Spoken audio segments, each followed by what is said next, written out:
So I hope you're in the right class. We're in the Learn Demons and Magic in 1 hour class. This is the first Coven. It's the first time I'm doing this, which is exciting, but also really nerve-wracking. I think the reason why it's really nerve-wracking for me is because this is a system that I have been working with privately since 2017.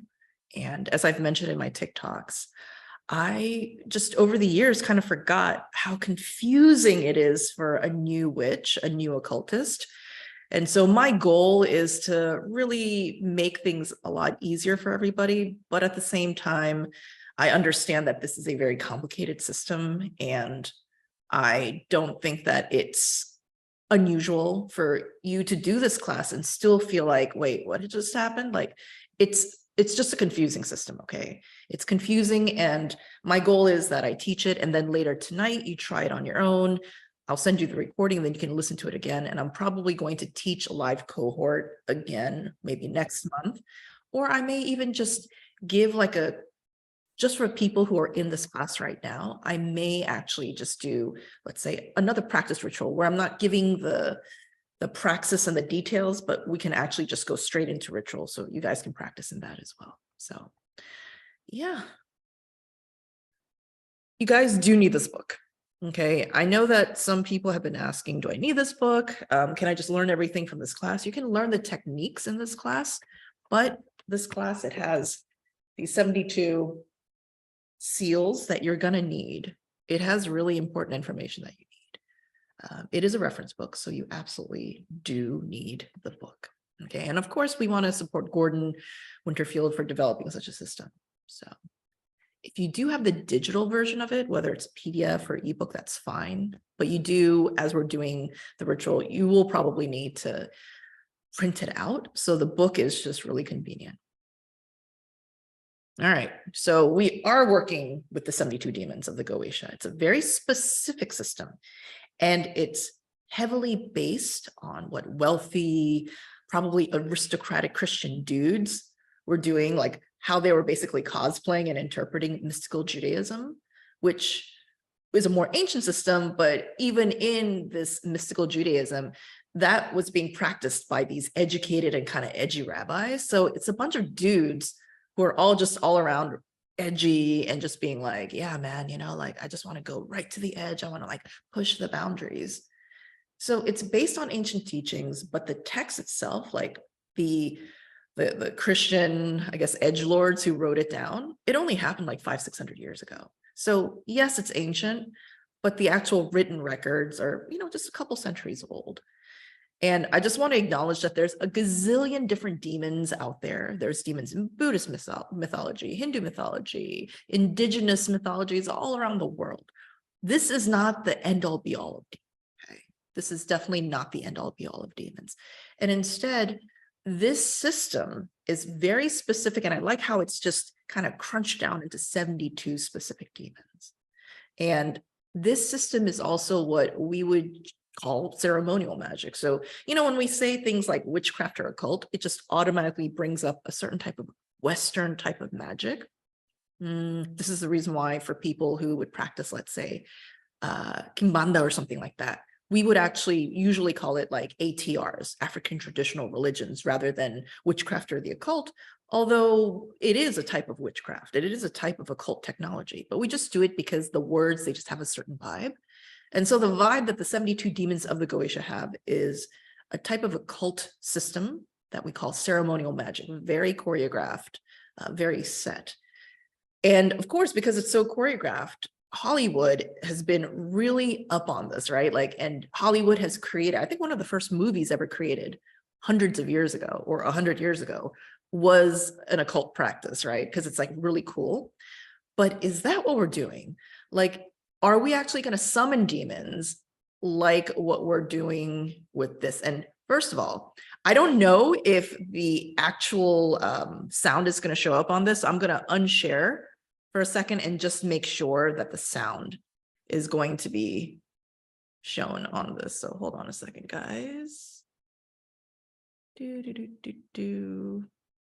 I'm going to stop the share, and then I'm going to share again.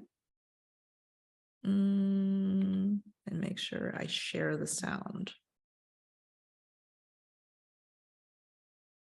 Here we go.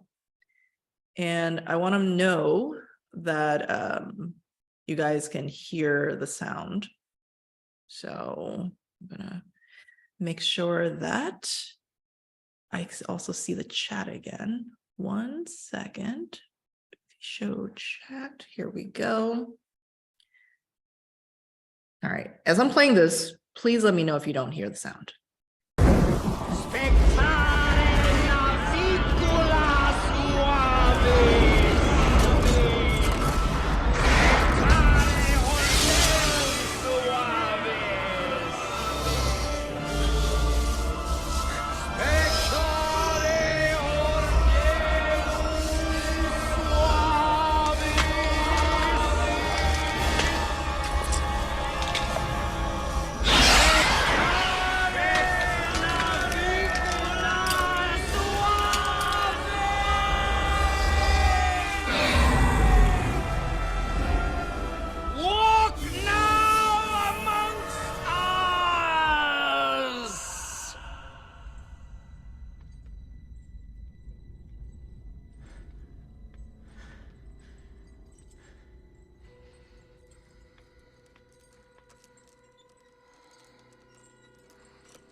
Fear not, Jock. Remember your lessons.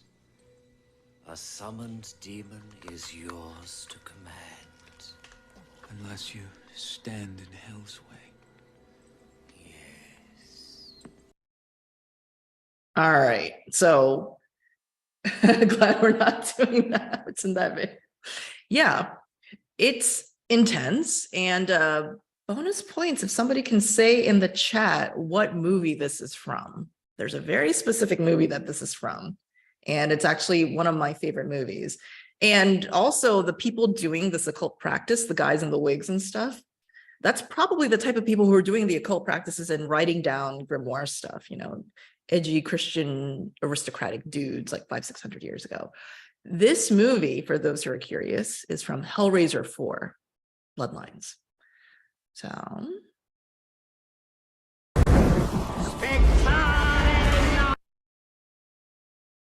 What I really like about the system that we're doing is that it's a hybrid.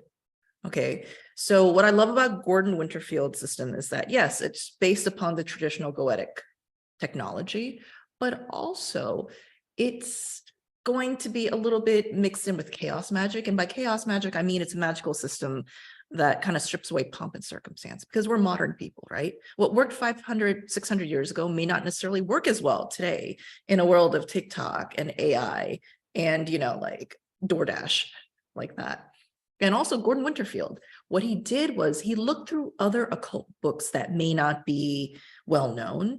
I mean, from Demons of Magic, what I've read is that he has gone to private collections. He's read rare books that not many people know about even. And so he's including a lot of technologies there, and as well as his own decades-long practice, as well as the practices of his peers who are also experienced occultists. So this is an update to the ancient goetic ritual.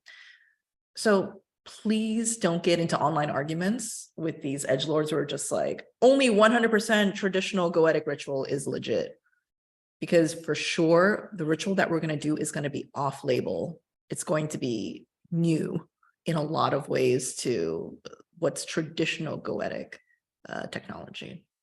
Now, the thing is that Winterfield, he differs from occult traditionalists, but I also differ from Gordon Winterfield, right? In the way that I work with demons, because Demons of Magic, the book, it really emphasizes working with demons for spiritual gain.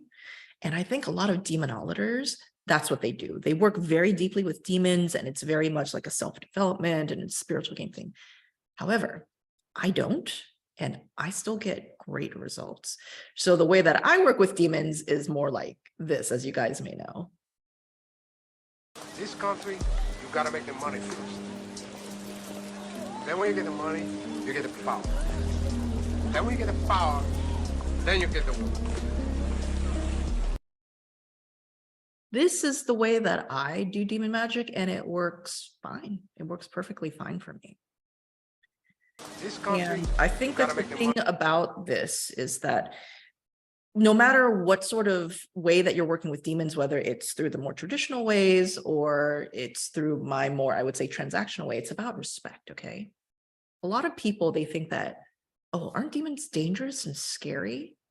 But the thing is that no matter how you're working with them, you're approaching them with respect, not with fear. As Winterfield writes, you're dealing with mighty demonic kings, dukes, earls. Yeah, so some small degree of fear can work as an opening by generating the sensation of magic, but he prefers to think of this as respect rather than terror. And this is on page 7 of the book.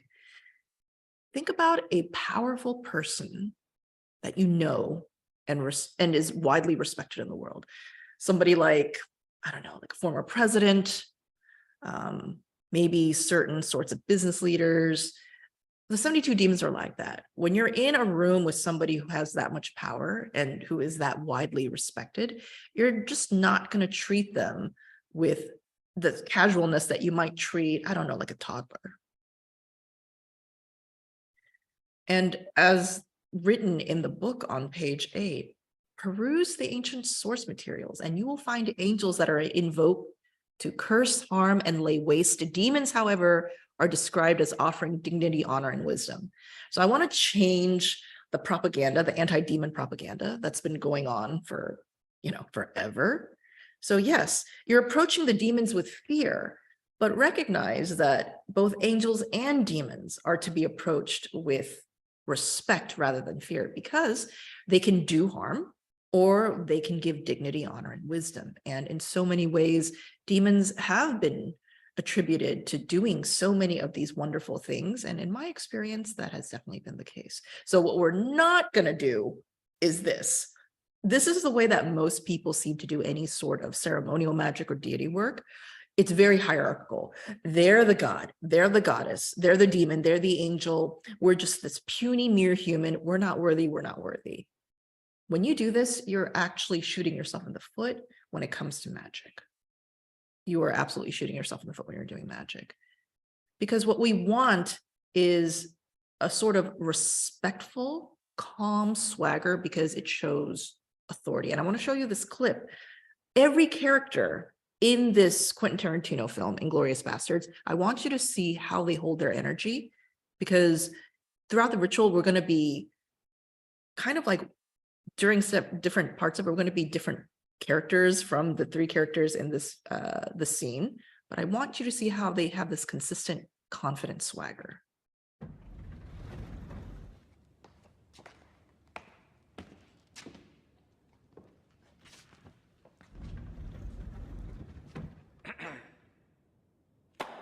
Lieutenant Archie Hickox, reporting south. General Ed Fennick, at ease, Hickox. Drink. If you offered me a scotch and plain water, I could drink a scotch and plain water. That a boy, Lieutenant. Make it yourself like a good chap, will you? The bar's in the globe.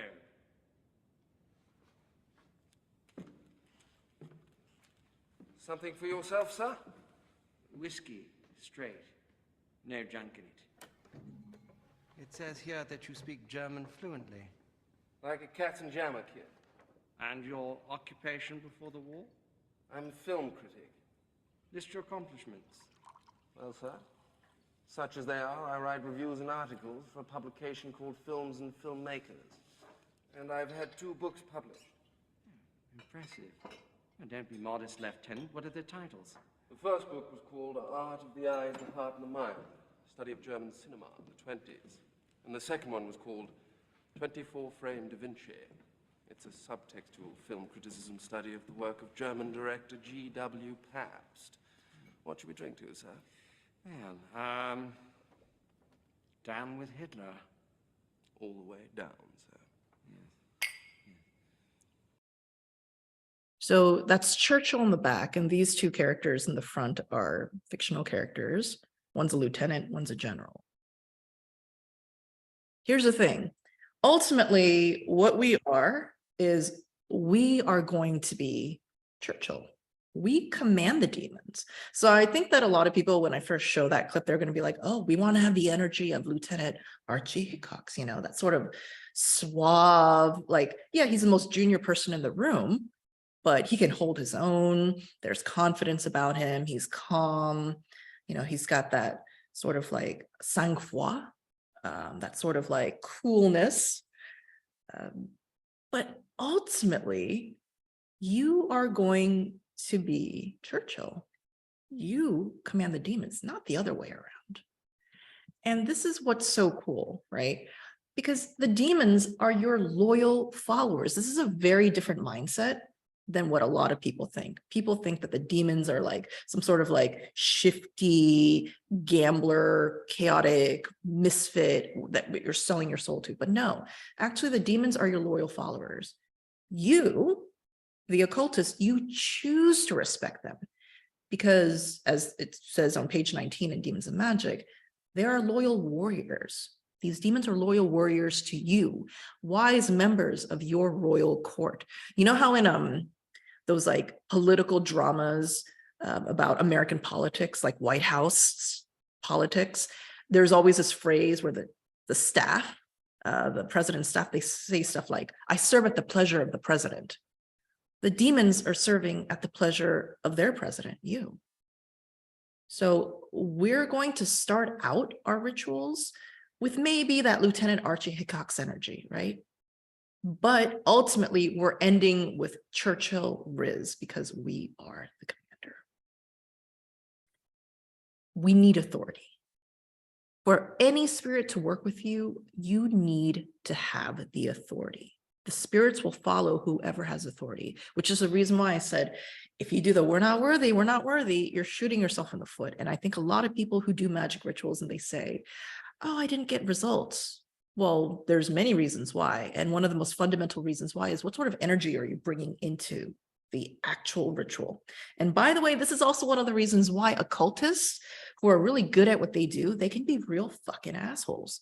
Because for you to be really good at commanding demons and archangels and deities and having this mutual respect going on, you need to hold your own. And so sometimes that bleeds into regular life and, you know, it can be a little bit much, but you want that gravity, that gravitas. So before we even start the ritual, before we even get into this, we need to just underline and just circle and highlight and put it right and burn it into our brains. We're going into this ritual as Churchill, as a commander, not to be an asshole, but to have authority, to have respect. We are peers with the demon. The demon is serving at the pleasure of you. They are your loyal soldier, loyal follower. They serve at the pleasure of you. The demons are not great monsters so much as soldiers of manifestation, and they will take commands from those who impart authority. The energy that I made a TikTok a while ago about how words, they're like 30–40% of a spell, but it's about the energy that you bring into the ritual and the spell. And this is very much it. Okay. So just want to make sure everybody has it really just inside their gut now that you are going into this as the commander. Okay. All right. So now that I've gotten that out of the way, let's start. Okay. There's 3 main rituals in Demons of Magic. We're going to do ritual 1. Ritual 1 is the ritual that I do the most often because it's the easiest. And anybody who says that, oh, rituals only work if they're difficult and complex, not always. Ritual 1, the reason why I keep going back to it is that it's accessible, it's quite easy, and it has great results. So, okay, this is the structure of ritual 1. There's a preface A and a preface B, which means even before you start the ritual, you need to do a little bit of prep work. And of course, before you do any magic ritual, whether it's this ritual or anything else, you do want to do like a dry run through, just like a really quick, almost like what we're doing. You just want to like quickly go through it so that you're not stumbling and fumbling and getting nervous in the ritual. I mean, it's natural to be nervous in a ritual, but you don't want to be completely clueless, okay? So we're going to do 2 specific things to prepare before we open the ritual. And then every ritual, there's an opening. Now, the opening is going to have 2 phases. We're going to open first with the archangels. Then we're going to open with the black space. We'll go more into this as we go on. And then there's the core. This is number 2. The core is you've chosen your demon and you're going to be working with the specifics of that demon. So there's 3 phases. You're going to be looking at the seal of the demon. You're going to be using the evocation keys of the demon. And then in phase 3, you're going to do your unique petition. And petition meaning what it is that you are going to want from the ritual. And of course, every ritual that opens has a close. You want to close the ritual in a way that's polite and soft. You know, a lot of people, when they close stuff, they're just like, get thee away, demon, or go away from me, banish thy. No, we're not going to do any of that. Okay. We're just going to politely be like, all right, see you later. And then if and only if these demons pull through, then you do the ritual to give them their gift. And this is optional. Remember, they're serving at your pleasure. They are your loyal followers. They don't necessarily need a gift. Okay, but this is what we're doing just because it's fun and because you're just like, yeah, I believe in a win-win for everybody. Before I start going into stuff, if there's anybody in the chat who's like already confused or anything like that, please put it down now that you're confused or there's something that you need clarified. And of course, along the way, as I'm going through the ritual, you can write down your questions. All right, so everybody seems to be okay. All right. So you'll notice that here I put these 2 asterisks next to petition paper because you are going to have to prepare this ahead, okay? The petition paper. Now, it's not just the petition paper you're going to need to prep ahead of time. You are going to have these things. You're going to need the book or printouts of, you know, the actual seals. You're also going to want to have a cheat sheet or recording. I think people asked me, oh, do you memorize these rituals? Because Gordon Winterfield says in the book that you gotta memorize it. And I'm like, I've never memorized any ritual. I've been doing the Sorcery of Hecate ritual for like years. I haven't memorized shit. I literally just write things down or print it out or whatever. And I just have the papers laid out so that I can glance over at them when I need to. I don't memorize anything. And the thing is, I don't memorize and still have good results. I have the cheat sheet next to me because I've kind of done a dry run before. And the first maybe 1 to 5 times you do a ritual, you're going to suck at it. Okay. That's just the way it is. But then after a while, you're just like, oh yeah, the muscle memory comes through and stuff. And I still use a cheat sheet because then that makes me relax. I know that anytime I sort of am like, what do I do next? I can look over at the cheat sheet. So that's important. You're going to want a candle.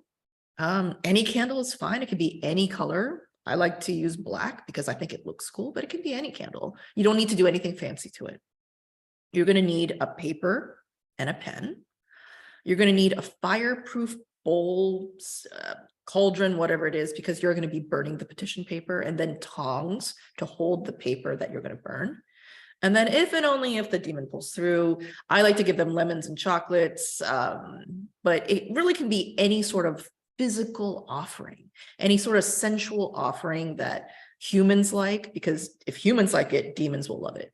So some people are going to be like, yeah, you know, I'm going to give them my favorite ice cream, a pint of Haagen-Dazs or whatever.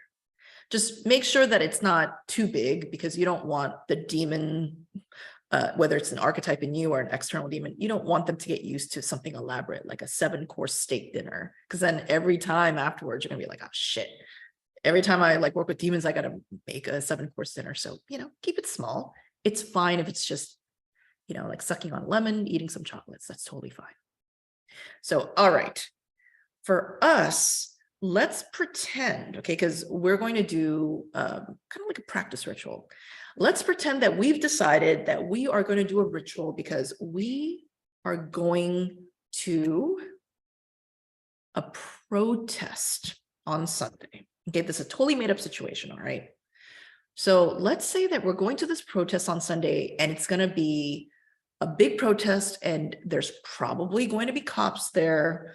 And you just want to make sure that you don't get any bullshit from cops, that you don't get any sort of physical damage from them. You don't get arrested. In fact, you just want them to not even see you. Okay. You want to be at the protest, but you want to make sure they don't see you. And that's what we're working with demons for. So obviously we need to figure out which demon, who's the right demon to work with. And this is the preface A. This is kind of like where we start with the prep work. And there is kind of an art and a science to choosing a demon. And this is one of the most common questions I get on my TikToks. What demon should I work with for this? Which demon should I work with if I want to, like do well in school, or if I want to like lose weight, et cetera, et cetera. So, okay, what you're going to find is that if you look in Demons of Magic, every demon has a couple pages, like all 72 demons, and it's going to have a section that says the powers of the demon. And we're working with Baal in this practice one. So what you want to do is you want to go through and read them all. I mean, I've been doing this demon work for 5-6 years now, so I don't necessarily need to read them all. But I mean, the first 2 years, no matter what I was doing, I made sure I read through every single, like not just Baal, but all 72 demons. There's just a couple of sentences, right? You just read through all of them. It doesn't take that long. It maybe takes like 20 minutes. You want to read them all because the descriptions here are meant to kind of give you an intuitive hit. These are not 100% traditional demon descriptions. In fact, Demons of Magic says, there are restrictions in the descriptions, but also opportunities. In other words, after years and years of doing goetic demon magic, Winterfield decided, hey, I'm going to create this sort of vague, but sort of specific sentence. And based upon your contemplation of it, it can mean wildly different things to many different people, or it could, just point to one specific directions. Either way, there's key words in here that your psyche is going to pick out. Okay, so you want to read it, and you don't want to just like skim it. You want to read it like, okay, remain unseen, otherwise notice, lose interest in you, and then see how you feel about it, and do it to all 72 demons. If you read this book and say you want more details about demons' powers, you've missed the point. There's enough details. More would rob you of intuitive connection to magic. So the thing is that people who are asking me what specific demon to work with for losing weight or getting good grades or whatever, the thing is that they're very specific requests. I can't answer for them. I can say what I would do for my intuitive hits, but everybody has to read and kind of do the perusing of the demons themselves to find the right demon. If I just give you the demon I would work with, it's like I'm just giving you just a regular fast food sandwich, when instead what you want is an elevated ritual. And that only comes from your intuition. So you're going to choose wisely, okay? So let's say that, okay, I've never done demon magic before. I'm going to the protest on Sunday. What am I going to do? I'm going to get this book, and I'm going to read through all the 72 demons, their descriptions. And I'm just like, oh, wait, Baal, there's something about all the descriptions of Baal. It just really just sparks something in me. My intuition tells me that of all the demons, Baal would be the most helpful. Because technically, every single demon, every one of the 72 demons, you could work with for anything. There are some people who work with only, let's say, Baal. They only work with Baal for everything from money to love to sex to protecting them against the cops. And that's totally fine, okay? That's fine. Every single has the power to do everything. But the thing is that I've decided based upon my intuition that Baal is who I want to work with for this situation. So again, we're looking at the powers up, and see this as kind of a resume. This resume is a list of professional accomplishments, but it doesn't necessarily tell you the whole character of the demon, right? It's just like you. Your resume doesn't list everything that you are. So it may say on your personal resume that you're great at designing websites, but does it say that you're really good at cooking delicious meals? No, right? So these are kind of focused. So just remember that it's a handful of rich dudes in the Middle Ages and the 1700s and stuff. They're the ones who wrote all this shit down. And then it's Gordon Winterfield reading what they wrote down and then writing stuff down. So there's space here for you to kind of put in your own intuition. and I'm just underlining this again and again because people keep on asking me, what demon do I work with for this? What demon do I work with that? I can give some general stuff about very general things, like when it comes to money. Bune is very popular. So I'm thinking, okay, like Bune might be a good choice for love. Grimoire and Citri are popular. Okay, that might make sense. And Bael, to be honest, is very popular for anything that involves invisibility. So, you know, certain demons, they're known for specializing. But again, every demon can do anything. That's not the issue. And this is also the reason why you're going to get better at demon magic over time.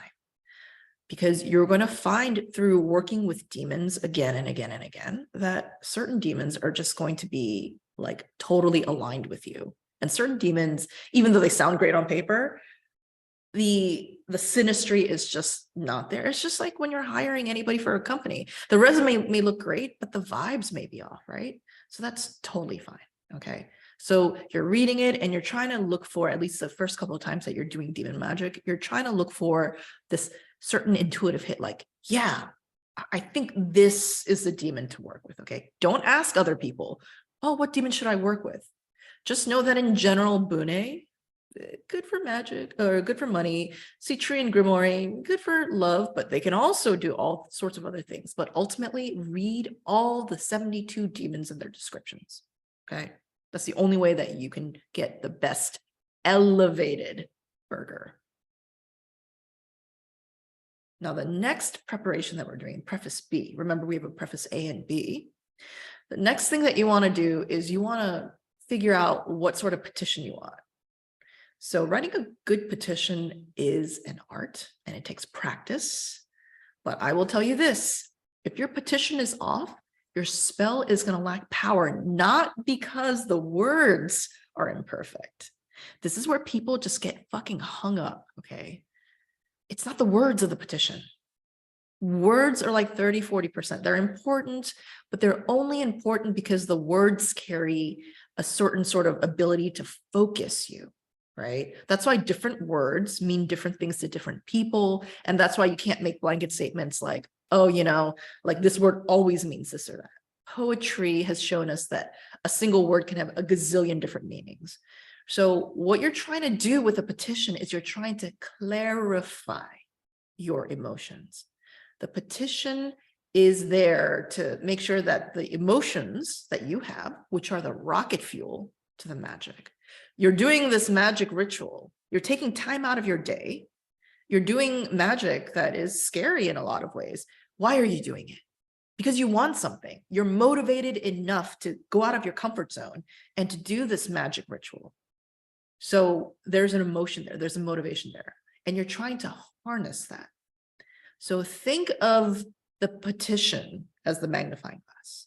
Your motivation, your emotions are the sun. The petition helps you, and this is sort of like the magic happening, right? It's the alchemy. It's turning this kind of disperse rays of sun and focusing it so that it can be like this like heat laser that burns through paper, that burns through stuff. That's what you're trying to do. You're focusing. A good petition knows how and where to focus that fire. So for example, in the book, Gordon Winterfield writes that to become rich, a lot of people will just write something like, I just want to be fucking rich, right? But what you really want is to write a petition on becoming wise. To become rich, you will need to first seek wisdom, and your request should be more intelligent than seeking instant wealth. Most people, they don't think like that. They're just going straight into this kind of like petition that isn't as fucking laser focused as it can be. The more that it just fucking like this magnifying glass, this petition, the more focused it is, the bigger the burn, right? And that's what we're going for. We're going for the burn. If we're trying to say, if we're doing money magic, oh, I just want instant wealth, it's like trying to do this burn with a flashlight instead of this like great sun, because your emotion, when you really examine it deep down, you're going to find that your motivation on getting wealthy or doing this or that, it often has layers. We're trying to get to the root layer of it, not just the top. We're getting right to the root of it. All right, so let's quickly go over petition do's and don'ts. So we want a petition that's in present tense. Okay, this is just like a mind trick. You don't want to say, I will be wealthy. I am wealthy. It already happened, bitch, you know? We want it to be specific, but not too specific. We want it to be specific enough so that we have this, this laser focus, but we don't want to be too controlling of the specifics. We want it to be brief. We want it to be clear. We want it to be quote unquote positive. And I mean positive, not as in, like almost like spiritual bypassing, but we want to make it so that it's not that I won't be caught by the police, but it's like the police ignore me. You see how instead of making it a negative, I will not be caught by police, the police will ignore me. There's something about the way the brain functions where even if you put a negative in there, the brain just focuses on kind of like the nouns and the action. So let's just keep it to a more positive statement. And we want it to be emotionally unforgettable to you. We want it to be short and terse and to pack a punch. Okay. So the question is, what would a petition for knowledge look like? I would say, for example, if I were trying to get really good at, maybe I'm taking a college course and I want an A, I would make a petition that has something to do with, I'm very motivated, I'm very interested in this topic, and I would list the topic because I'm very focused on this. I would say, I would write a petition about something like, I enjoy studying this topic, something like that, right? You want to go to the actual process, the root of it. So, yeah, when you read the petition, it should feel like, yeah, of course it's going to happen. I enjoy studying for this class. So the chances of you getting a really good grade are going to be pretty close to 100% if your petition is like that, right? When you read it, you should feel a deep sense of like, yeah, totally. Like you're almost like Taylor Swift, ready to go on stage at the Grammys and give like a stellar performance, because it's like, yeah, this petition, it makes sense. It's motivating. You're just like, you feel like a badass when you read it. What are some don'ts? You don't want it to be too general. You don't want it to be multi-step and complex. So I think most of us can understand why we don't want it to be too general, right? I'm rich is just too general. Rich in what, But then also, if you say something like, Justin Bieber will leave Haley for me, that's actually multi-step and complex. Because first of all, Justin Bieber has to leave Haley and then has to come to you. So that's more than one step. That's two steps, right? And also it's complex because you don't even know Justin Bieber. Justin Bieber is a celebrity and he's never met you, he's never talked to you, et cetera, et cetera. So the thing is that a lot of people, they do these rituals for these crazy, like almost like will never happen except in a pipe dream sort of thing. And that's setting yourself up for failure. If you want Justin Bieber to leave Haley for you, then you need to start really small and just like work step by step by step by step by step, going towards it to culminate. Maybe you first do Magick so that you get into the music industry and then you meet Justin Bieber. And then, all these steps happen. And then you do a spell so that, Justin and Haley start having problems and stuff. And then you happen to be there to comfort him at the right point is that there is a way to do magic for these really big things, but to do those things that are complex and multi-step, you still need to start with one ritual at a time, one focus at a time. With each petition, with each angel, you want to keep the petition focused. You want to keep it simple, okay? So if you need to do 5 different petitions, do it with 5 different petitions, but each petition needs to be focused. So, all right. The petition that I write for this protest that I'm going to, the police ignore me at Sunday's protest. If the police ignore me, I'm not going to get arrested.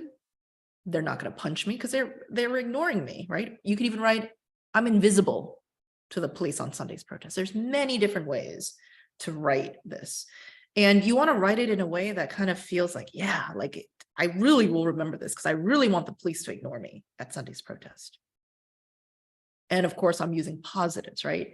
I didn't write the police won't see me or won't arrest me on Sunday's protest. I just say, please ignore me. So you're gonna prepare a piece of paper, okay? And you want the paper to be, I like to use paper, it doesn't have to be anything fancy.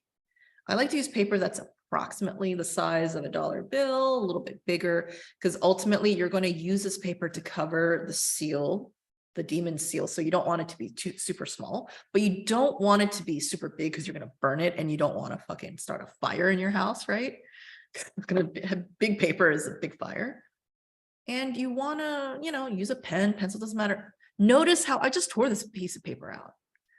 One of the things that people do is they just become perfectionists when they're doing rituals. Again, the tools, not the biggest deal. The words, 30–40% of the spell. It's the intention. It's the energy that you bring into the ritual. All right. So in the book, there's actually this cipher. This is ritual 1. Ritual 1 is different from ritual 2 and ritual 3 because in ritual 1, we're using this cipher system to create a sigil. And so what I do is, all right, I already have the sentence, right? The police sentence was the police ignore me on Sundays at Sunday's protest. But you could also just take out extraneous stuff and say, police ignore me, Sunday protest. That's fine too. You don't need to make it this grammatically perfect thing. Again, let's not be perfectionists about this, right? It doesn't have to be perfect. And I do this because then it becomes even more about like this energy, strong words. Police ignore me, Sunday protest. Very clear. And then I'm going to take this police ignore me, Sunday protest, and I'm just going to write it out using the cipher. So the starting here, I put police. So the P, you see the P looks like this. And then I'm going to P-O-L-I. You see, and I don't put spaces or anything. I can if I want, but I choose not to. If you decide you want to write the whole sentence because that feels better for you to write, the police will ignore me at Sunday's, that's fine as well. Whatever works for you. But this is also an option, even though it seems even more stripped down, and that's totally fine. So what's really important is that you write this at least 1 hour before you do your ritual. Some people are just like, oh my God, I'm going to write it like a month before, and that's going to make it more powerful. Not necessarily, as long as it's at least an hour beforehand. That's what's most important. The question is, so it would be easier to make the petition into 1 sentence. You want the petition to be 1 sentence. Okay. You want it to be brief, clear, pack an emotional punch. You want it to be snappy. You want it to really just hit you in the guts. It's hard to hit people in the guts if it's like 2 sentences, 3 sentences, short. So this is going to take time. Finding the right demon, getting the intuitive hit to find the right demon, that's going to take time. Figuring out what your petition should be, also going to be taking some time. So this preparation work, this prep work is going to be very unique to you. And I'm going to say that it may take a day. I've definitely thought about rituals up to a week before I do it. I'm sure there's been at least a couple of rituals where I've thought about it for a month before I did it.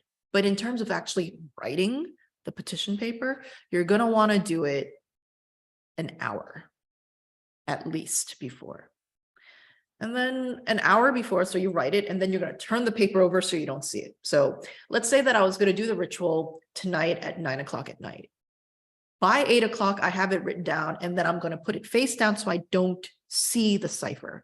Obviously, it's a cipher. I haven't memorized the cipher, so I don't know exactly what it says in terms of if it was written in English, then I would know. And still, I'm turning it over so I don't see it. And then what you want to do is on a different piece of paper, you want to practice writing the demon's name in the cipher.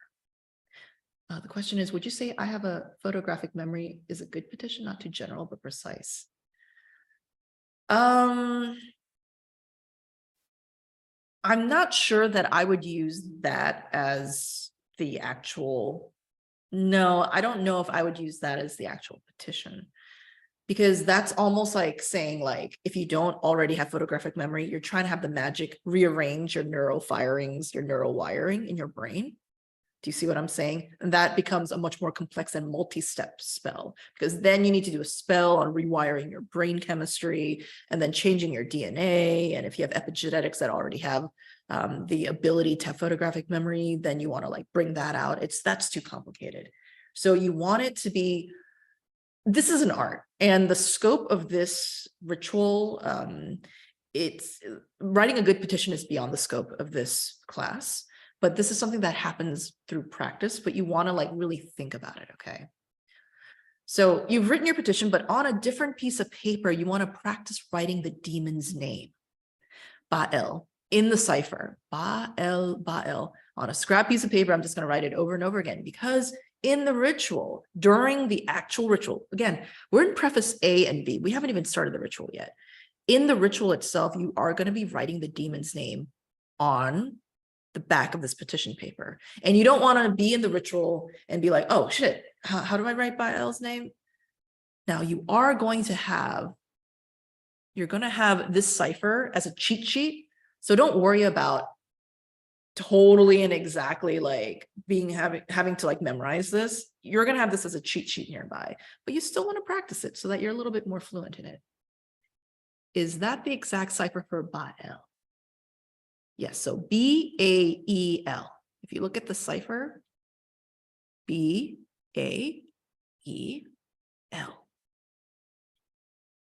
B-A-E. Notice that my handwriting and writing the cipher is not that great. I have really bad handwriting. Doesn't matter. Like, I have written stuff way messier, and sometimes I write it and it just barely looks like the cipher. It barely looks like it, but it's good enough. Because as long, you know, like when you read like a doctor's script for like a prescription, even if they have messy handwriting, you can sort of kind of tell, like, yeah, I think this means like aspirin or something like that. It's kind of like that. Ideally, you want to try to be super neat, but if it's not, I mean, as long as you have the intention and stuff, and you, as you are writing it down, you're practicing Baal, it doesn't have to be perfect. Okay, it does not have to be perfect. So I just want to make sure that everybody just realizes that it's not going to be like, this is a cipher.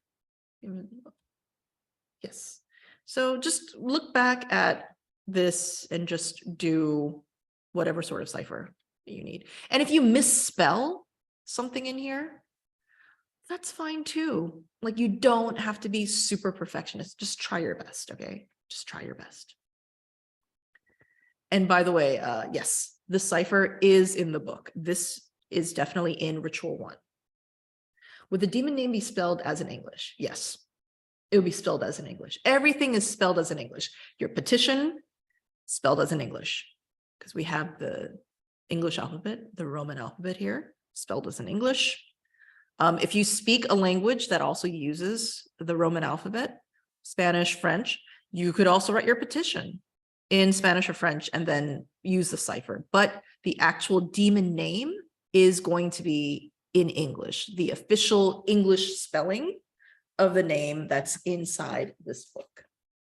And I say the official English spelling of the name because there's many different ways that a demon's name can be spelled, but go with what's inside this book, okay? The official spelling of the names. So finally, after doing all this prep work, we are ready. We are ready to finally open this ritual. So this is step 1, phase 1. We're opening. We're not even getting to the demon yet. We're opening the ritual.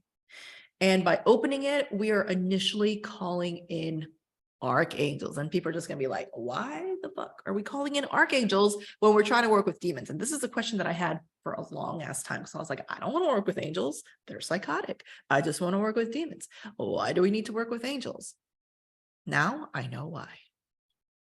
It's because the archangels are like the security, and the demon and you are like the rock stars, the K-pop stars on stage, okay? The archangels are the bouncers, the security for you and the demon. It's not that the archangels are here to boss anybody around or to like be mean to the demon. Not at all. They are spiritually cleaning out the area so both you and the demon are safe and protected. When you're doing magic ritual, your spirituality, your aura, your brain, your everything is naturally going to be quite vulnerable.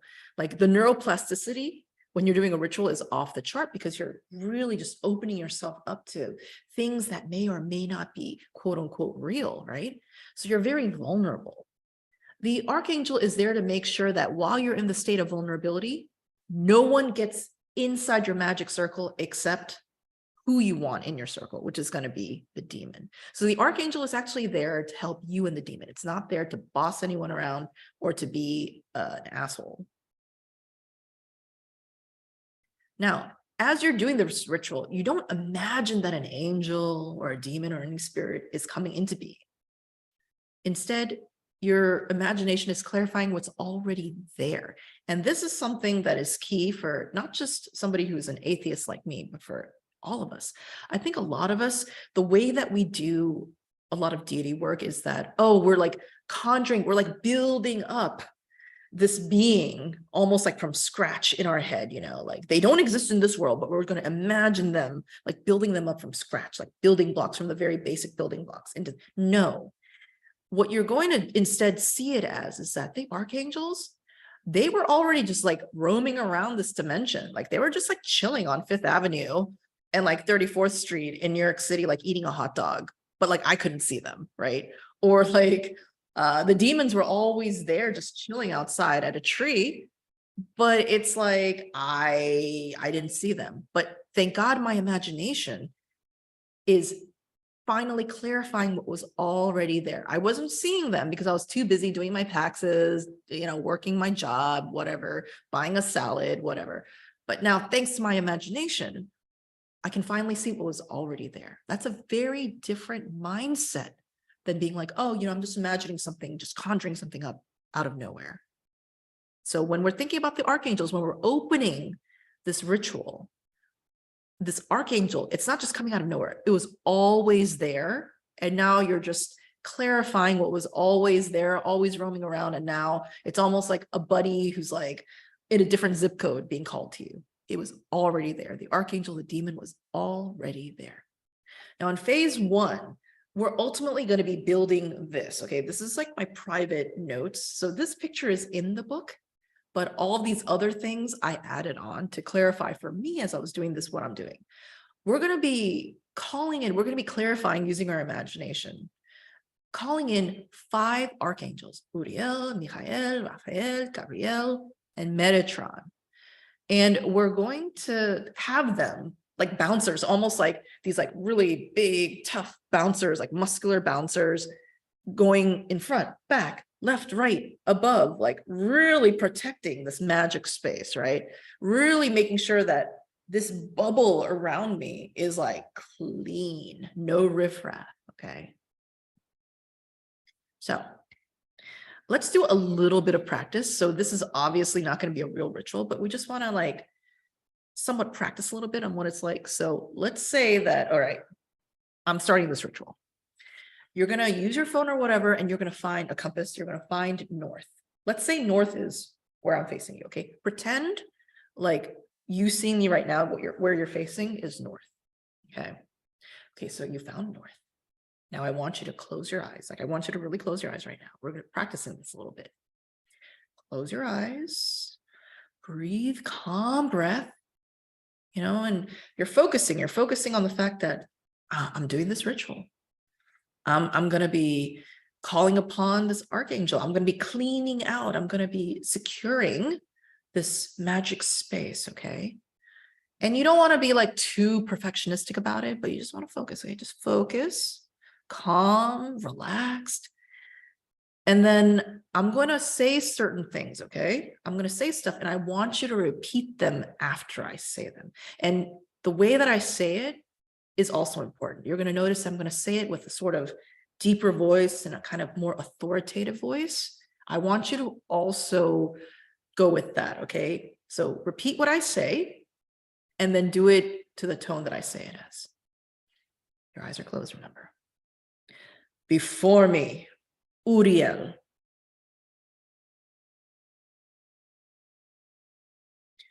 So did you see the way that I said it? It's not my regular talking voice. If I talk to anybody like this, they'd think I was fucking weird, right? And I'm pronouncing it Uriel. That's the traditional Hebrew way of pronouncing it. So you say it before me, Uriel, and right after you say it, you're just gonna have like this little flash, okay? Because the thing is that it's like, you're not just saying the stuff, you also want to feel it in your body. It's almost like, Uriel, come to me. And the way that Uriel comes to you, it's almost like the bat signal for Uriel is for you to have this flash in your imagination where it's stuff that Uriel is just like, oh, I'm being called, which is the smell. Like, pretend like you're smelling like this rich, fertile soil, and imagine like a forest growing out of the soil and it's all green, and you're putting your hand in the soil. And you know, when things smell like really green and fresh and things like that, that's what you're trying to do. And you're not trying to like, you're not going to like completely freak yourself out. Like, am I doing this right? Even if you just kind of sort of imagine like this green and rich soil and forest, that's enough. That's enough of a little bat signal to be like, Uriel, you know, wherever you're chilling, whatever zip code you're chilling in, just come on over. You know, it's almost like you're texting your friend who's like a bouncer, like, hey, I need you now. And they're like on it, you know, and they come to you. That's the only thing they need. Archangels, they don't need offerings. They don't need all this other stuff.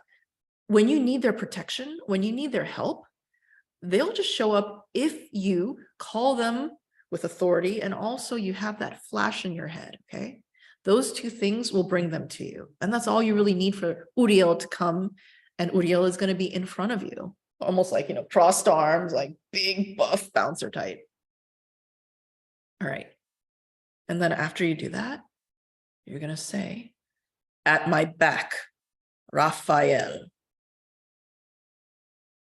Let's repeat that.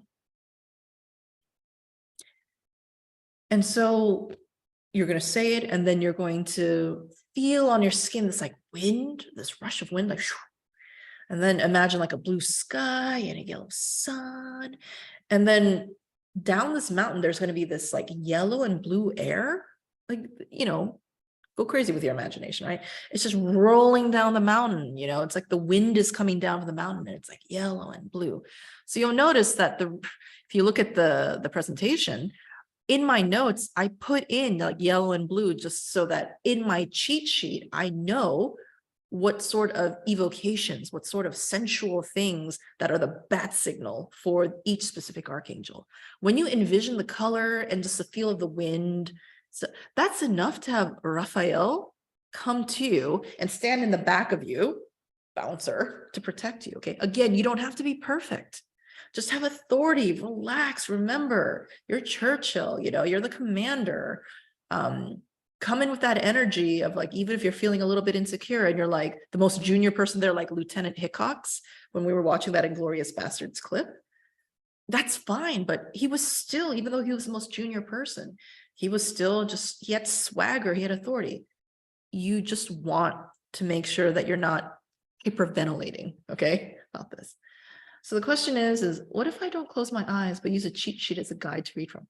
That's totally fine too. That's totally fine. You can keep your eyes open, you can close them. The most important thing is that you're relaxed and you feel a sort of sense of like authority and swagger. Not being an asshole, but you want to feel that authority and swagger. All right. Next, you're going to say and repeat after me. On my right, Michael. And you're going to envision the strong, dry heat, this dry hotness.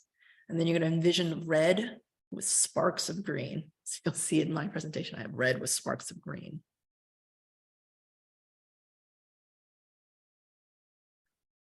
Repeat after me. On my left, Gabriel.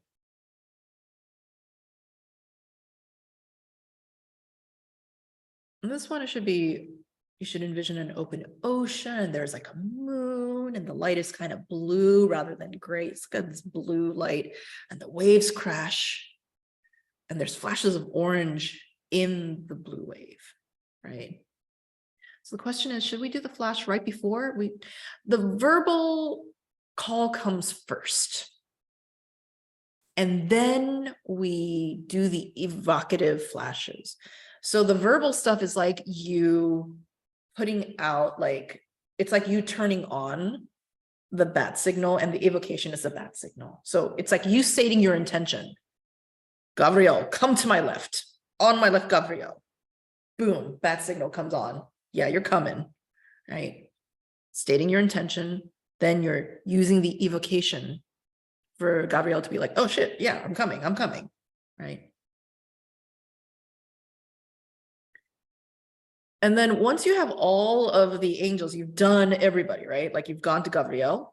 So just to remind yourself that you've got these 4 awesome bouncers around you. Instead of going through it again, what you're going to envision is this like glowing white energy, like this neon light that's starting from infinity, like as far as your eyes can see, not just on Earth, but in the universe, okay? Like we're talking infinity universe.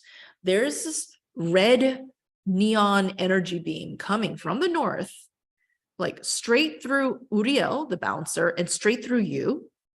And then behind you is Raphael. It's going straight through Raphael, and it's going back into infinity again. We're talking infinity, outer space, like space that we don't even know exists yet.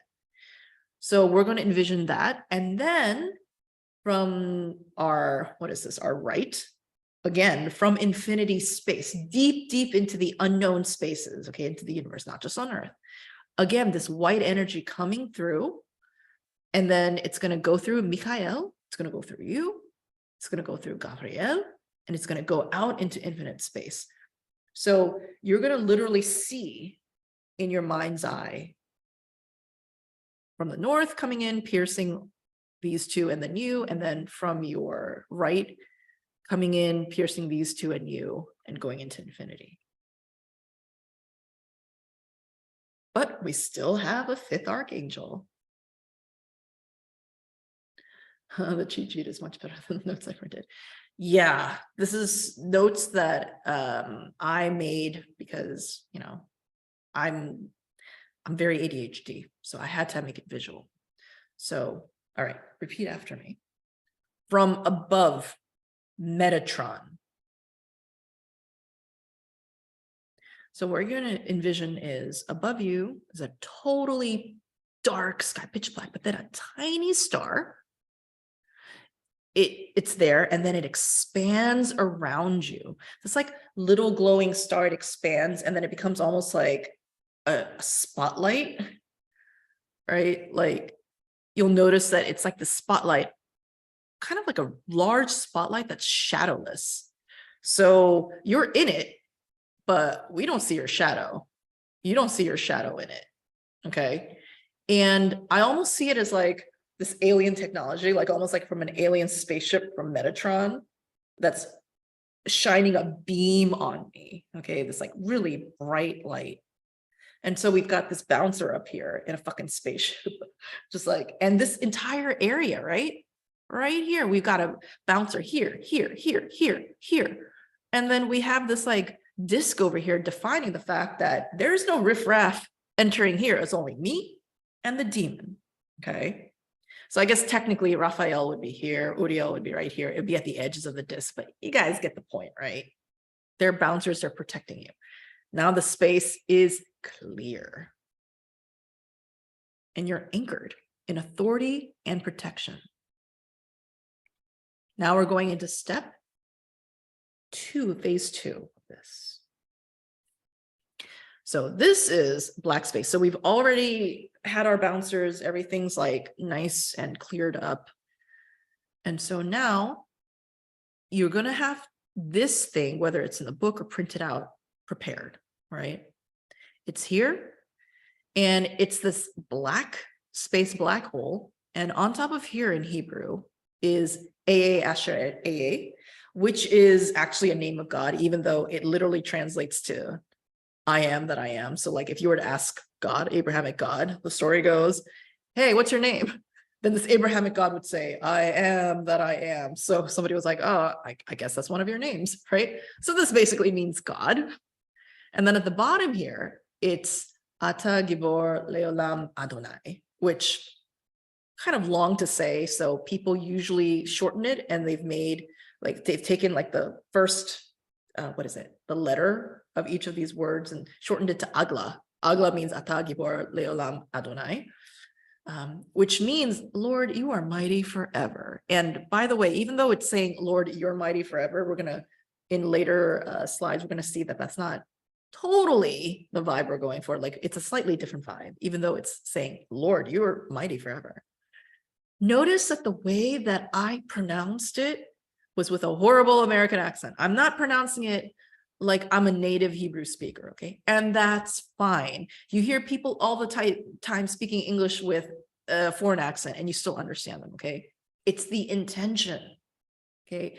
Let's not get overly perfectionistic. Remember, you're coming in with authority. You're coming in with swagger.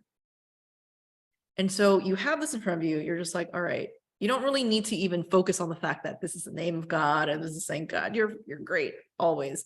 Instead, you're going to be looking at this middle, this like void, this black void here.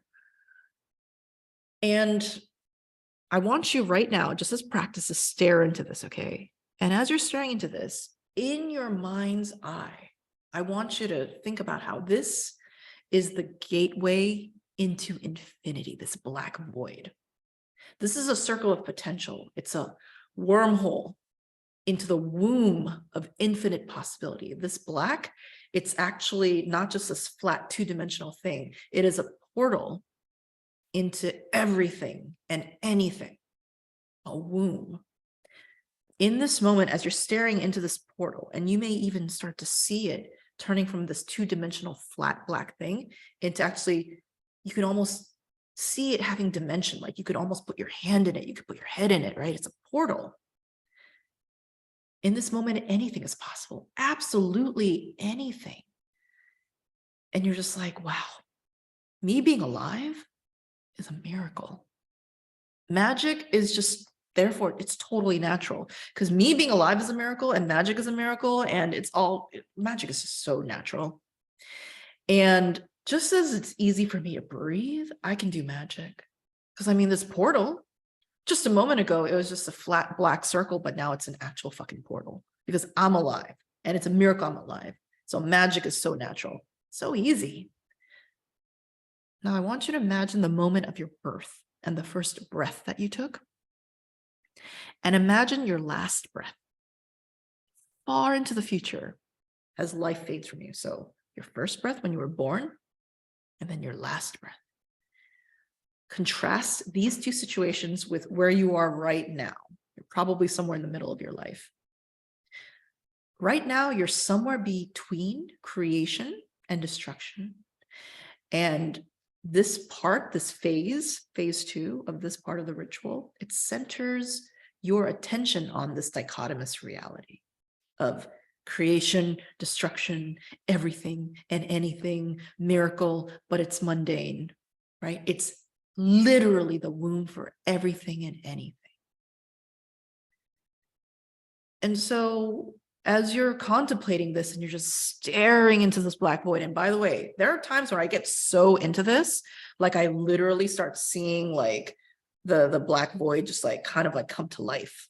It really feels like it's just opening up, right? And so as it opens up, then you're going to say, you don't have to, you can blink while you're staring, okay? You don't have to just like stare and just keep your eyes open. Remember, you're relaxed. Everything about you during this ritual is relaxed. Your shoulders are relaxed. Your jaws are relaxed. Your eyes are relaxed. You're fucking the coolest person in the room, okay? So you're blinking. You're just seeing it and you're just watching it, right? And it's just growing. And then as you feel it just like really just, you know, everything and anything, the possibility is just like so almost like, yeah, everything and anything is possible. Then you say with that authoritative voice, Aye, Asher, Aye. Remember, that's the name of God that was on the top of it, which is, I am that I am. But as you're saying this, yeah, it's the name of God, but also it's kind of in a way you making a proclamation that this is me, bitch. You know, I am that I am. I don't need to define myself because I'm everything and anything. I will be what I will be, right? It's that feeling of like, yeah, no, like everything and anything. And you're using that authoritative voice, okay? And at this next part, we're going to again go into evocations. We're going to start using our 5 senses, and then we're going to start evoking the alchemical things. There's something about, and you'll notice that in all of this ritual, we're going to be using all our 5 senses to imagine sensual things. And this almost makes it grounded into our body. These are very important, okay? You want to envision them, but again, even if you can't do it perfectly, even if you just attempt it and you do a little bit, that's still amazing, okay? So you've just said AA, Asher, AA. I am what I am. I will be who I am because I am everything and anything. And that portal is right in front of me and shit, you know, I am that portal too. And then you're going to start to say out loud, okay, again, in an authoritative voice, but also envision at the same time. Okay, this is where, you know, for the archangels, we said it first, then we envisioned it. For this, we're going to be saying it, and ideally, as we're saying it, we're going to at the same time, like have the sensation. But if you say it first and then envision it, that's okay too. Scent of a burning rose. Remember, we're saying this out loud. And you're going to envision like this like rose that's burning, like this kind of like dry rose that's burning. How does it smell like? Now, you don't have to go out and burn a rose today to be like, oh, I want the most accurate rose. No, probably what we're going to sell, we can envision it, right? It's going to smell like fire. It's going to smell like, you know, when you burn things, like when you burn paper, but it's going to have that rose smell. If you've smelled like a rose perfume or rose powder, it's going to have something of like that rose smell, but a charred rose smell. The most important thing is that it's a smell. Okay. So you're going to smell it and you're going to say scent of a burning rose. Do your best, even if it's not perfect. That's totally fine. Just a little glimmer of that scent is more than enough. It's sufficient. Leaves crushed in my fingers. So you're hearing it and you're feeling it like in your fingers. You can almost, sometimes I'll literally do this, you know, I'm taking these dry leaves and I'm crushing them. How does it feel like?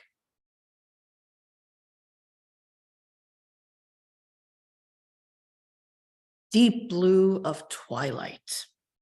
Now I added this in parentheses because you want it to be kind of like a shiny blue, but it's like here, I like to envision this scene. It's almost like out in like the American Midwest on the prairie. It's kind of a lonesome feeling and it's twilight and the sun is just going down and it's kind of shining here, but then you can tell it's about to get dark as fuck, right? It's deep blue of twilight. It's almost like a Technicolor movie. The sun is setting, setting, setting. Vision it. Taste of blood. I think this is self-explanatory. It tastes kind of metallic, right? Blood kind of tastes like pennies. Like if you put a penny in your mouth, right? Or like you put a metal in your mouth, it kind of tastes like that. And again, you're saying it. And as you're saying it, you're envisioning the taste of it. It's on your tongue. As I'm saying this to you right now, my mouth is kind of like watering. Not because I want to eat like blood, but because I'm just, ugh, right? That metallic taste. Gravel crackles underfoot. So as I'm saying this in that authoritative way, I can feel and hear gravel, that kind of crunching sound that is made when I'm walking in a brisk, but like relaxed way, like coom, coom, coom, coom, coom. Like I'm walking, right? How does it feel as I'm walking under my shoes, under my feet? The sound. We're not done yet. Now we're going into we were doing the 5 or so senses previously. Now we're going to get the visualization on all that stuff next level, because now we're going to envision the alchemy. Again, we're going to use that authoritative voice. I'm trying to envision it while we're saying it. Iron into sparks. I mean, to me, it's very natural to think of a sword or some sort of iron thing just being pounded and sparks coming out. As I'm saying it, iron into sparks, I can see it. Koom, koom, like the hammer going down and sparks. Ice into air. To me, it's very natural to envision this dry ice vaporizing into air. Now you'll notice that all the next couple things, starting from this thing iron to sparks, it's a process, right? It's an element like metal turning into fire. This is ice, or like water, I suppose, a solid water turning into vapor into air. So they're changing elements. Flame into smoke. So I see like this flame, just like this abstract flame that has this like thick smoke, and then the smoke, it kind of like replaces the flame, and there's like little red like flame, like little embers in it, kind of like right here, but like red, kind of glowing. And the idea is that this fire and this smoke eventually is going to settle down, and it's going to be ash down here. So fire has turned to earth. That's the alchemical process. I imagine swords clashing. For this, sure. Just anything that shows you iron turning into sparks. So it doesn't just have to be this, okay? It could be whatever you think is the most evocative for you. The most important thing is that what this is trying to show is that an element is alchemizing into another element. It's a chemical process or some process where this thing now is changing to a different thing. That's the whole point. So it doesn't just necessarily have to be this. I just use this as just a way to illustrate it, right? And then finally, breath into rain. So you're envisioning almost like a breath leaving you, like a cloud of vapor on a cold day. And then this thickens, and then it condenses, and it rains. So air is turning to water. Again, you can imagine it however you want. The most important thing is that an element alchemizes into another element. That's what's most important. And so let's just do a quick review, right? Like we have our balancers around us, so it's clean. Then we started looking into this fucking black portal and being like, yeah, I am what I am, you know, everything and anything is possible. And then I was just envisioning, as I say out loud with authority, things like, you know, foot on gravel and breath into rain, and envisioning like all these things, you know, these evocative things, almost like a movie, a sensual, all five senses movie going on. Because as you're envisioning this, you can also envision it as like, you can feel the coldness, and you can see, and you can almost imagine the plop, plop, plop, like the moistness, ooh, that word moist, that wetness of the rain that's coming down, right? But if you don't have the imagination to, that's fine, okay? Let's not freak out again about perfectionism, but we're trying to just make this as colorful as possible for us. So we're doing all this, right? And then we say, remember in the circle at the very bottom, like there was that Hebrew that was like Agla, Ata Gibor Leolam Adonai. Then we say this. And it basically translates, as I said before, Lord, you are mighty forever, okay? So yes, if you say it like that, it can sound like you're almost like beseeching Abrahamic God, like, hey, God, you're so great. Can you help me out here? But that's not the vibe that we're going for, okay? Actually, when you're saying this, this is a low-key flex that you're doing. Because remember, you kind of in a way took on the name of AA Asher AA. You took on the name of God. I am that I am initially. So when you're saying, Lord, you are mighty, you're low-key saying, I'm fucking mighty. I can stand before you, God, as a peer, because I just fucking performed alchemy with the elements. I just performed all of that shit, right? Everything and anything, I got it. You're flexing. And you're flexing in a way that's not this like really asshole, insecure, annoying way. You're just stating a fact. You know, I almost imagine like, you know how Barack Obama, he has this like really calm voice. I almost imagine like the way that he says stuff. Like, yeah, I just turned the elements into other elements and my portal opened. I'm a peer with you, God. I'm a peer with you, Abrahamic God. You're just stating facts. And Abrahamic God agrees with you. And the most important thing is that as you have this energy and as you're saying this, like, Lord, you are mighty, Agla, Tagibor Leolam Adonai, the spirits around, they are the ones kind of listening in, right? Because anytime, like, according to magic, according to ceremonial magic, anytime that people are doing ritual, any sort of ritual, the reason why you need the space cleared and safe and having this protection of archangels is because all of a sudden, all the spirits in the world are fucking curious. They're like, oh shit, somebody's doing a ritual. Let me see if I can just sneak in and like steal a little bit of energy. Lunchtime, right? So all the spirits are listening. They're fucking nosy as shit, right?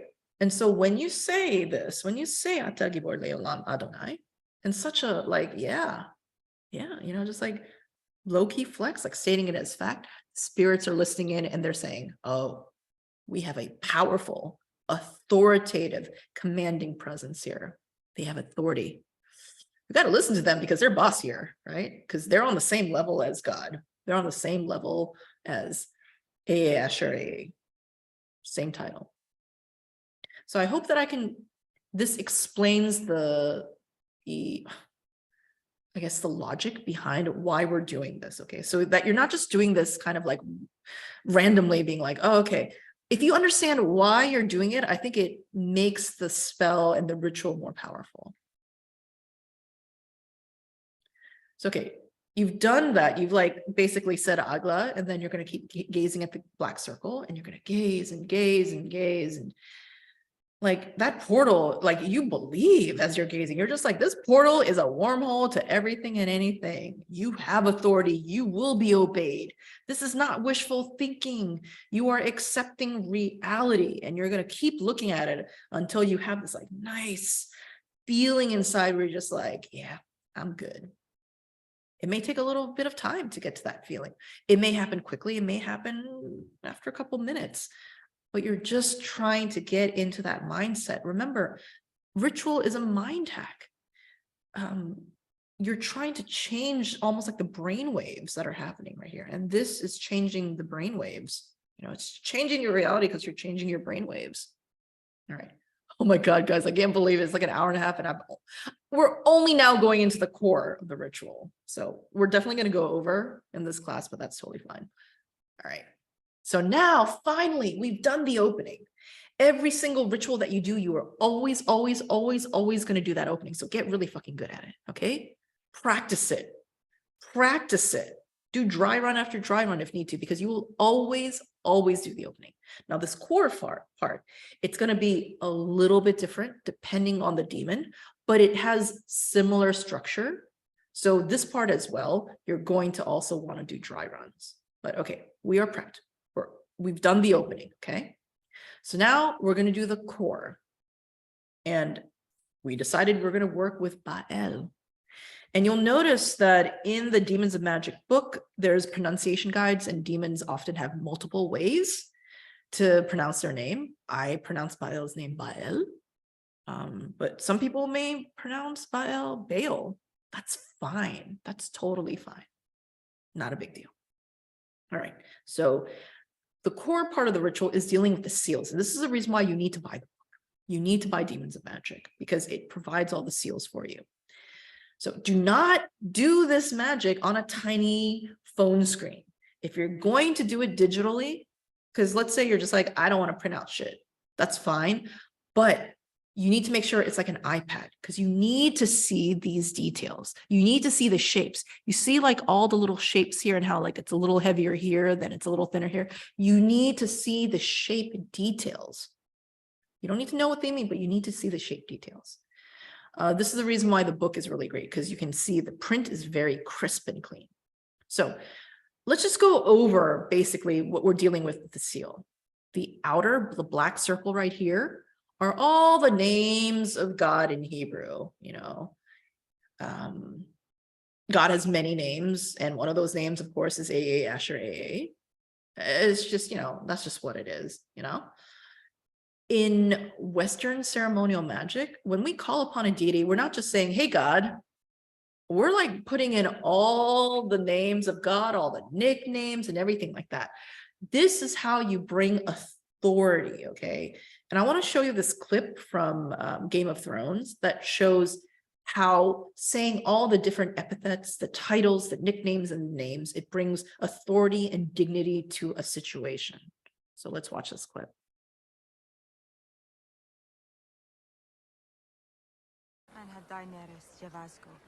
هيالا تغارين أتحك محكسون مايو سافرسك خليسي مرني خليسي من دعلي من رويناري ماتاكي خليسي مرافوشي جافورشي فيا فاراك. Remember, in a way, you have become a peer of God. So when you say all the names of God, you are also in a way like glorifying yourself. You are bringing dignity to yourself the same way that Daenerys here is like dirty and she's like a prisoner, but she's like saying her name with this quiet authority, quiet swagger. She's not being an asshole here, but she's saying, I'm Daenerys, I'm a Khaleesi. These are my titles. So that's the reason why there's all these different names of God, which is in a way in this ritual, you. And then, whoops. And then when we look at these names right here, so you'll notice these three. There's three right here in Hebrew. These are the names of the angelic emissaries. So every demon has basically 4 angels around it. They're different from the archangels. The archangels are your bouncers. These are 4 angels that your demon is kind of like in a crew with. And so these are the angelic emissaries. There's 3 separate ones, and it's inside the book. Another reason why you need the book. And also the red, not in Hebrew, it's a sigil. It's a graphic representation of kind of like the main Shem angel. So the Goetic demons, there's 72 of them. They come from, as we mentioned before, an ancient Judaic mystical tradition. And so in that tradition, there's 72 demons, but there's also a corresponding 72 angels. And that ancient mystical Judaic tradition is called the Shem Hemafarash. And so we call this angel the Shem angel, the Shem Hemafarash angel that corresponds to this particular demon. And just pronounce it like Shem, like we shorten it to, instead of Shem Hafarash, we say Shem. And this is sort of like the main corresponding angel. And then there's the 3 angels after that. The 3 angelic emissaries, you'll notice, they are the names, their names come from the Shem angel. There's like this nice like correspondence of like how the logic of which angels or what go with the demon. It's not just some random thing. Some people will be like, how do we know that we're working with the right angels? Because you'll notice the more you work with the 72 demons, a variety of them, that it seems like some of them have similar angels to other demons. Like, are we talking about like an angel having like 2 part-time freelance jobs? You know what I mean? No, like they're different. And if you use the ritual correctly, you will always get the right angel. It's almost like, like 5 Timothys, right? But they're different Timothys. So don't worry about it. Just make sure that you do the evocation and the ritual correctly, and the correct angel, no matter how you pronounce their name, will come to you. And then, of course, in the middle, there is the demon seal. So the demon seal in Demons of Magic, it's hand-drawn. But I've seen demon seals where it's like very clean and vectorized, like just made by a computer program. That's fine too. It's just whatever you vibe with. There's a lot of flexibility in all of this. I've seen people using this sort of circle, this seal, but instead of Hebrew, it's in Roman alphabet, like it's in English. And it works fine. I've seen people just use, and it's just written out. It's not in Hebrew, it's not in Sig. That's fine. You need to do what works for you. Me personally, I find this aesthetically to look much more magical and cool. And therefore I do this. And also because it's traditional this way. And I like it traditional because I'm like, a lot of people do it. You can do it in English. You can try doing it in English. But I will say this, try it in this way first and see what your results are like, and then try it in English. You may find that it's less effective when you do it in English, or it may be more effective. Who knows? Different strokes for different folks. Okay. This is the reason why demon magic is something that you want to experiment with and try again and again. And you're just going to get better the more and more you do it. So I like this picture, but I personally have tried, as I've mentioned before, taking out all this angel stuff right here and the God stuff. I was like, why do I need to do that? I just want the demon. I just want the seal, and I would chant demonic ends. So I didn't use this particular system, right? And I did it because I wanted the demon to be unleashed, because I didn't understand what these angels were doing, right? I was just like, they're just, fucking party poopers. So I took them out. I thought this would make the demon unleash, but actually nothing happened. I got no results.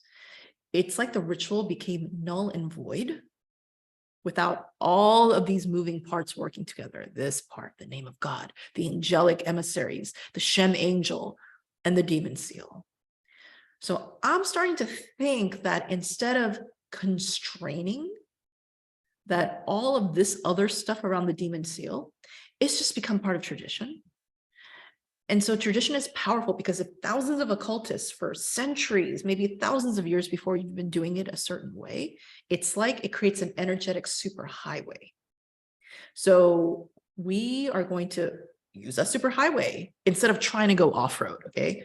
The superhighway is right there. It goes fast, and it's like a nice energetic groove, right? It just feels more magical to have all the bells and whistles. So let's just work smarter, not harder. But once you become proficient at this, try it with English. Try it with a more graphic or vectorized seal. See what works. See what works.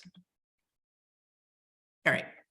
So finally, what we're going to do is we are going to do the core ritual. So you're going to start by lighting your candle. And all right, you had just done the opening ritual, right? You're just going to now at this point blank out your mind. Forget the angels. Forget all of it. Forget the petition. Just relax. Vision that this candle is in front of you, and you're just fucking relaxed, okay? Now you're going to have the seal in front of you. And starting from the top, counterclockwise. Okay, so this way. What you're going to do is you're going to start just looking at the shapes. Don't focus on the rest of this shit, okay? Focus on the shapes and just let your eyes pass over it. Not like super quickly, but just kind of like, oh, shape, shape, shape, shape, shape, shape, shape, shape, shape, shape, shape. You just do it. You're not giving it any meaning. Oh yeah, it's the name of God, but whatever. That's not what you're thinking about right now. You're just looking at the shapes. And okay, you're human. You're going to be like, oh shit, I glanced over here. Not a problem. Just glance away, right? Remember, you're relaxed. You have swagger. You're not fucking freaking out, okay? Shape, shape, shape, shape, shape. Just take a couple of seconds. After you do that, then you're going to start looking from the top, from here. Shape, shape, shape, shape. Yeah, your logical mind knows these are the names of the angelic emissaries. You don't give a shit. You're not studying it, okay? You're just shape, shape. You're just absorbing the shape. Again, this is the reason why you want a big screen, or you want the book. You want the crisp shape in front of you. You're just looking at, oh, shape, heavy here, curve, whatever, shape, shape, shape. Just a couple of seconds. Again, if you start looking here or here, whatever, don't worry about it, okay? Forget about it. Just, you're not freaking out, okay? You're relaxed. You're a boss. And then you're going to look at starting from here, okay? Notice everything started from this side, right? Starting from here, you're going to be like, oh, shape, shape, shape. As you're looking at all these shapes in a methodical, like getting closer and closer way, these shapes are imprinting into your subconscious, okay? Even though you don't remember it and you're not studying them, you're not like trying to memorize a shape. You're not like, oh my God, I need to memorize this so I can draw it again. No, no, no. You're just passing your eyes easily over the shapes and just trust that it's going into your subconscious, okay? You're relaxed. Again, you're not thinking, oh, this is the Shem angel. Cool shape, bro. Cool shapes. And then finally, what you're going to do is you're going to look at the black triangle, not the fucking seal, okay? You're not looking at the white part. You're looking at the black area, okay? Now, of course, you're human, so your eye is probably going to catch glimpses of this white seal. Okay, that's fine. If you do that, just make your eyes go back to the black area of the triangle, okay? And you're just looking at it for like less than a minute. You're just kind of softly looking at it. So if you're looking at the entire seal, you're just looking over here, and then you're looking over here, and then you're looking over here. You know what I mean? And if you just happen to catch glimpses of this, you're just gonna look away. Just looking at the black area, all right? And at this point, after looking at the black area for a bit, you're relaxed, your mind is kind of like open. And then something in you is going to kind of like feel like, you know what? I'm ready to get this action started, right? And something either in you or outside of you is going to feel like, all right, let's begin. So yeah, you're looking at the black area for a minute and stuff. And that is going to help you just get into this mindset of, right, I'm deciding to call out to the demon now. Okay. It's almost a feeling like you've now entered this room. You've closed the door behind you where, you know, you need to like think about dinner and taxes. You've closed that door behind you. You've come into this apartment, this magical apartment, and you're in the living room and you're like, all right, let's start the party, right? There's certain gravity that you're going to feel. And now you're going to call out to the demon, or you're going to call out to, the angels. You're going to call out to the entities firmly, okay? You've come in here, you've allowed all this stuff, these shapes to enter your subconscious, and now you're here to finally call out their motherfucking names, okay? Now, the way that you're going to call out, this is important. You're calling out to them. It's almost like your friend Bob is like in another room in the apartment. And so you're not just going to be like, Bob. You're going to be like, hey, Bob, right? You're going to be like, Bob. You're going to call out to them. Now, you're not going to be super casual about it because remember, authority, right? And there's respect going on. But you're just like, I'm calling out to them. And so for Baal, the Shem angel, you're calling out to the Shem angel is Vehuel, right? So as you're looking at this one right here, again, we're always starting from this side. You're looking at this shape right here. Vehuel. We're going to look at this shape down here. Vehuel. I'm going to look at this shape over here. Vehuel. You're not thinking about your petition. You're not thinking about anything like that. You're thinking of, all right, I'm in this fucking magical, groovy place and stuff. I want the angels to come in, okay? Vehuel. Vehuel. I'm going to say it 3 times. And again, you're looking at these things, these symbols from here, here, here, as you say them. Now, in the book, you're going to find there's a part that says invocation psalm. Every demon has an invocation psalm. And it's written out phonetically. The original is in Hebrew, but it's phonetic. So it's almost like, you know, when we were calling in the archangels, we kind of called out their name and then we like did something to kind of have them come in. It's kind of like that with the Shem angels, but instead of like a complete evocation for the angels, the Shem angel, we're going to give them a nice poem. We're going to call out using this invocation song. Okay, so you already called them out 3 times. Looked here, called them out. Vehuel, Vehuel, Vehuel. And then you're going to invoke them. Okay, and maybe we can read this together. I know I can't hear you, but maybe you want to read along with me. Again, authority, okay? Ve'ata Adonai Magen Ba'adi Kevadi Umerim Rashi.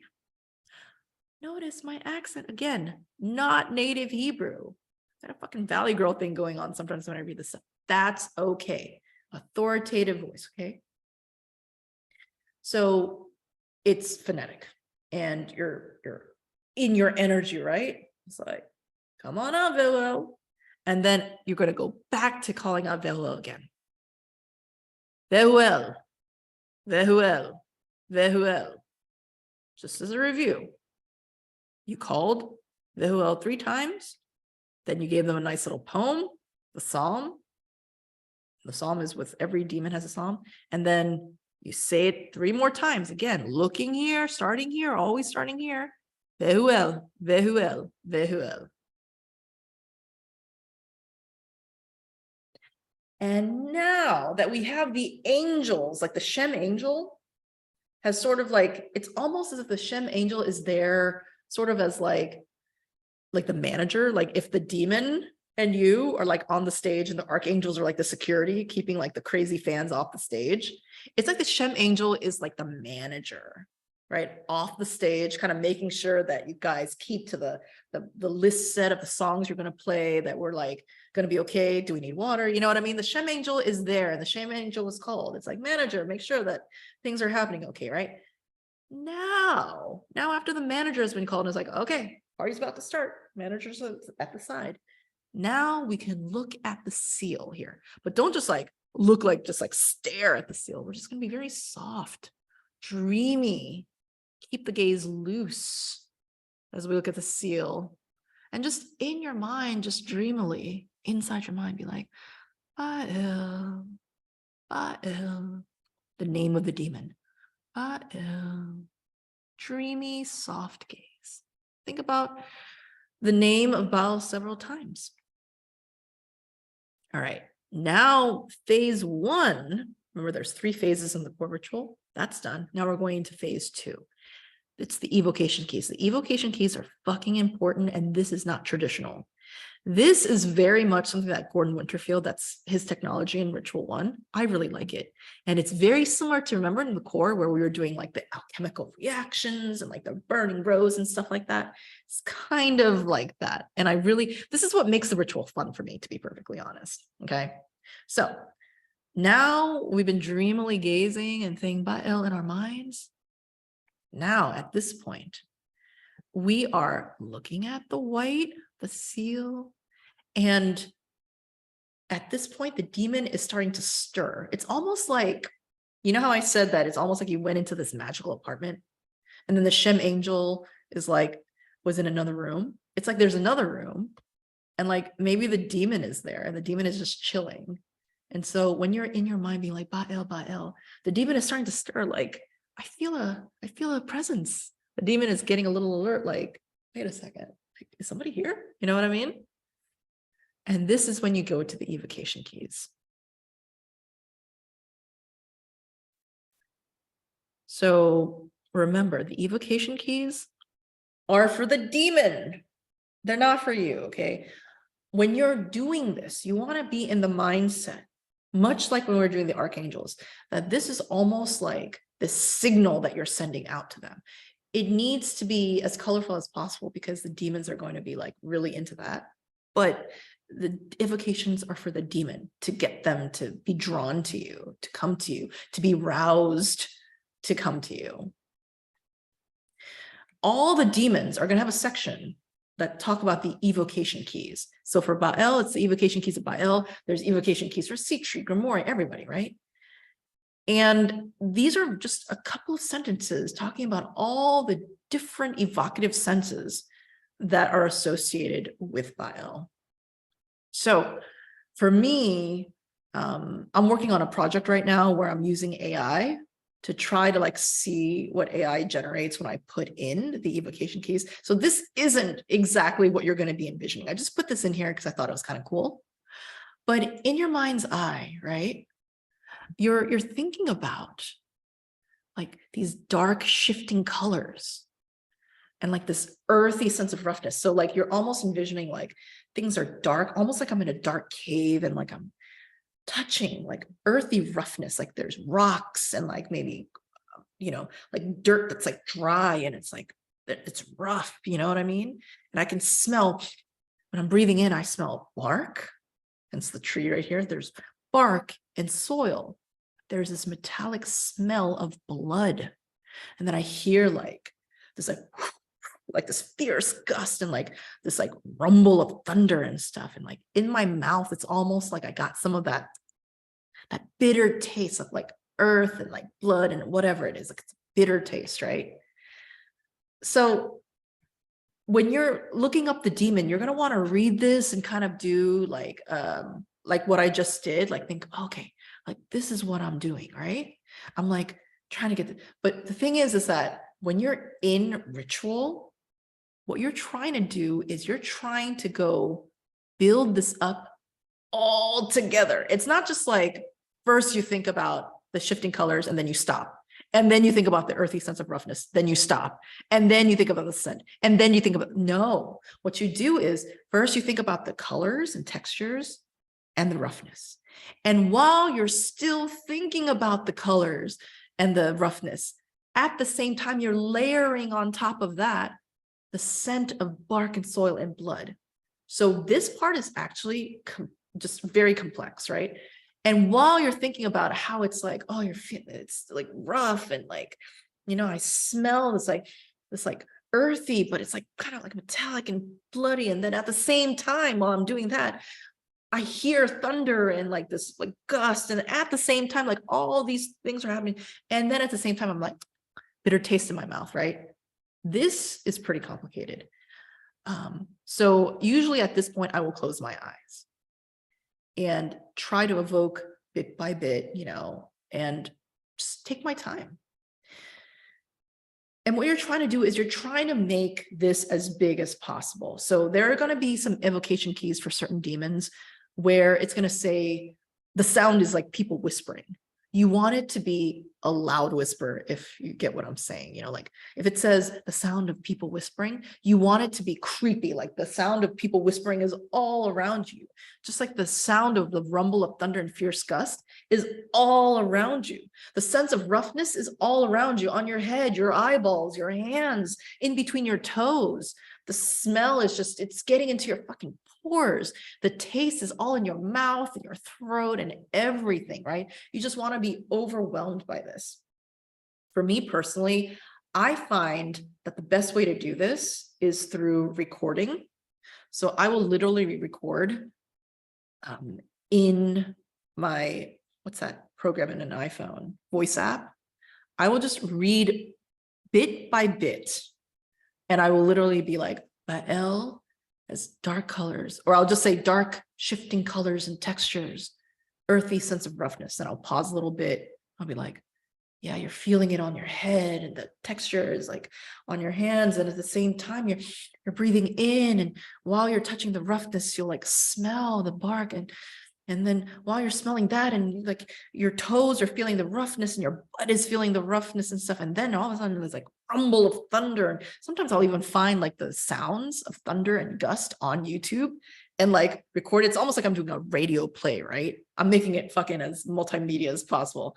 And then I'll just be like, yeah, and it's like blowing and it's like rough, and like you feel the roughness like even on your tongue, and it's just rough, and it's, you know, I smell it, and then what is that taste? It's so bitter, you know? So you just want it to just build and build. And I would say that once you become experienced at this, it takes maybe like a minute or two to really get, again, it doesn't have to be perfect, right? Even just a little bit of it is sufficient. You want to just do your best, okay? You just want to get that, that feeling. And the reason why you want to get that feeling and you want to get kind of excited while you do this is because this evocation key, it's like blood in the water for a shark. The shark is a demon. That blood, the evocation keys is like blood. Okay. Ever since you started looking directly, remember you were looking directly at this, you were kind of gazing, kind of like with a soft gaze, and in your mind being like, Bael, Bael. But man, now you're like evoking this, like this exciting sort of like, almost like when I'm even reading this, and even as I'm teaching this to you guys, in my mind, I almost feel breathless, right? I'm excited. There's arousal in me, emotional, physical, even arousal in me. Of course, the demon is going to be like, oh, damn, you know, it's going to be like, oh shit. It's going to go towards the blood. And at the height of this excitement, oh, there's a question. I can maybe imagine two of these things at the same time. I know it's difficult. I know, try your best. Try your best. This is something that you can teach yourself over time. When I first started demon magic, it was very difficult for me to do more than one or two at a time. But again, like recording it and trying to make it like a multimedia thing and just reminding myself through a voice note that I would play at this time and put on loop for like sometimes even like 5 minutes, right? So that over time, it's like an overall vibe that you're trying to go for, right? You'll get it over time. And then at the height of it, with that authoritative voice, okay? Now you go from thinking about, but just thinking and kind of dreamy gazing. No. Now it's a formal invitation. And this is a formula. You're going to use this formula for all the demons. You're just going to replace what's underlined here. You're going to replace it for that demon's Shem angel, then the 3 angelic emissaries, and then of course the demon name, right? So in an authoritative voice, and maybe you want to read along with me. In the names of El, Elohim, Adonai, Eye Asher Eye, El Shaddai, Elyon, and Iaoe Shama. And by the power of Veuel, Vavliel, Hoel, and Vanael, I call on thee, Baal.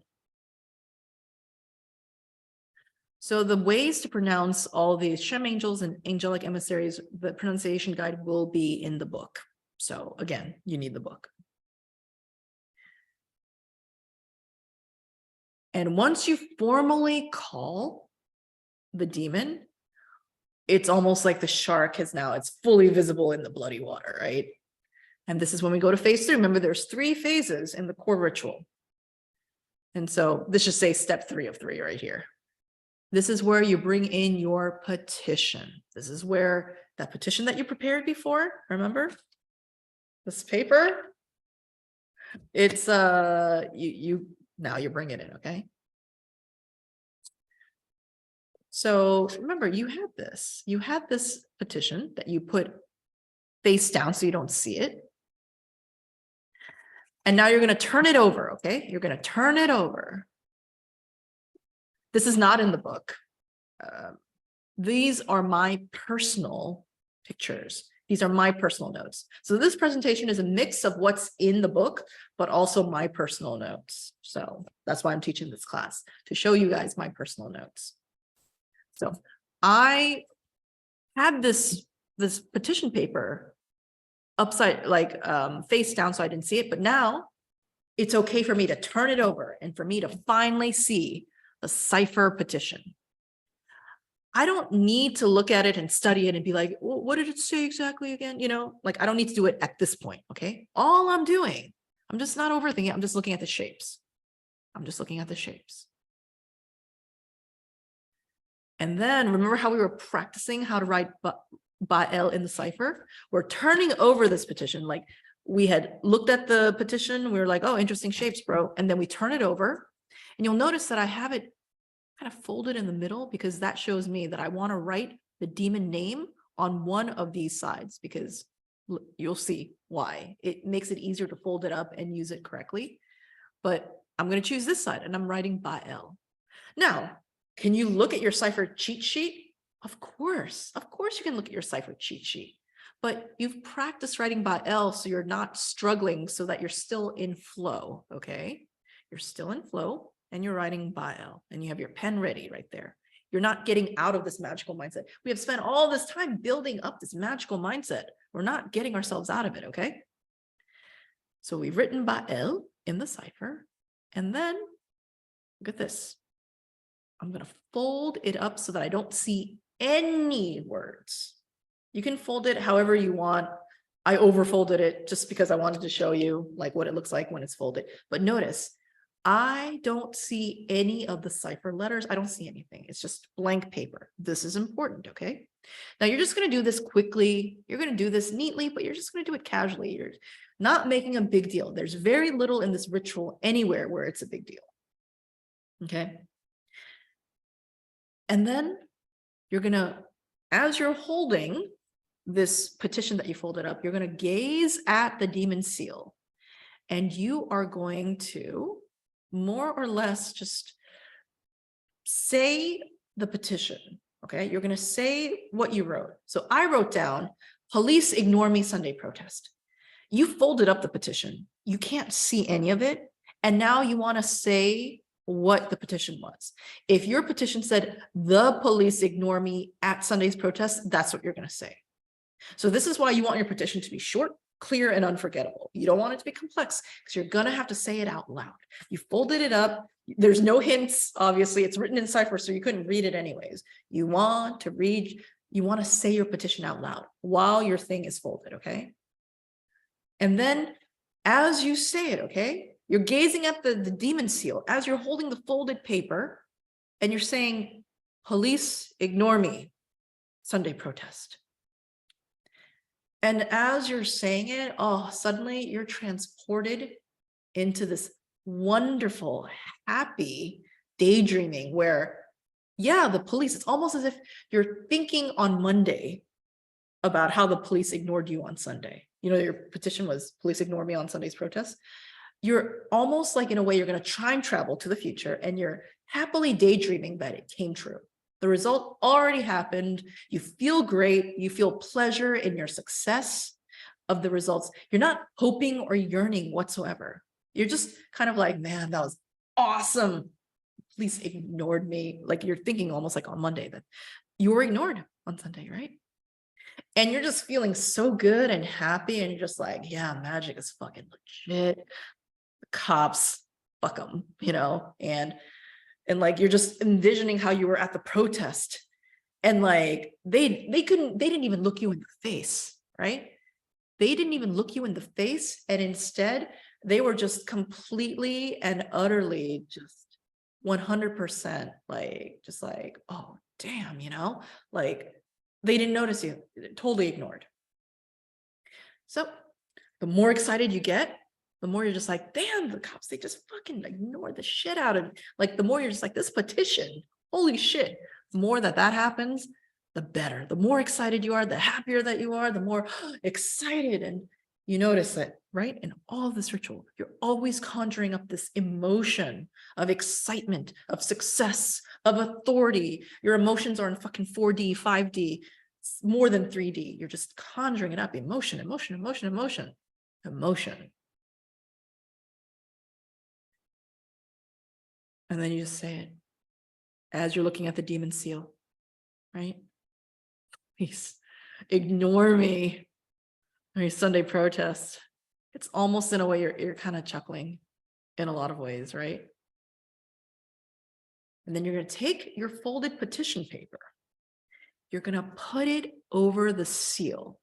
And you'll notice that over here I have this, right? It's almost like, okay, the demon was there. The evocation keys, remember, it was the blood in the water, and the demon was like, oh yeah. And then when you said, all right, you know, I command, like, come over here, Baal. And Baal was like, yes, I'm here. And then it's like, you were just like, man, you know, the police ignore me. Police ignore me. Sunday protest. And then almost like in a playful way, you're almost like covering the eyes, because you're covering the demon seal. You're covering the eyes of the demon, almost like, you know, let's get a little bit kinky here, you know? You're authoritative, you're relaxed, you got swagger. Now, if you're gonna use an iPad or something, you wanna make sure that you still, because, you know, the screen can be bright, so sometimes you can still see the seal, even though, like, you put the paper on top, the petition paper. You wanna make sure that you're using thick petition paper if you're using especially a digital cheat sheet. But you want to make sure that the seal is covered, okay? Covering their eyes, and the demon's gonna be like, oh, Is there going to be a surprise, right? Oh, why are you covering my eyes? Like, why can't I see? It's because here in your imagination, you're going to be like, Bael, you know, I like you. I would like to offer you, if you help me with this, I would like to give you some offerings. This, by the way, is technically optional. You don't have to do shit for your demon. Because remember, the demon is your loyal soldier. The demon serves at your pleasure, as we mentioned way in the beginning.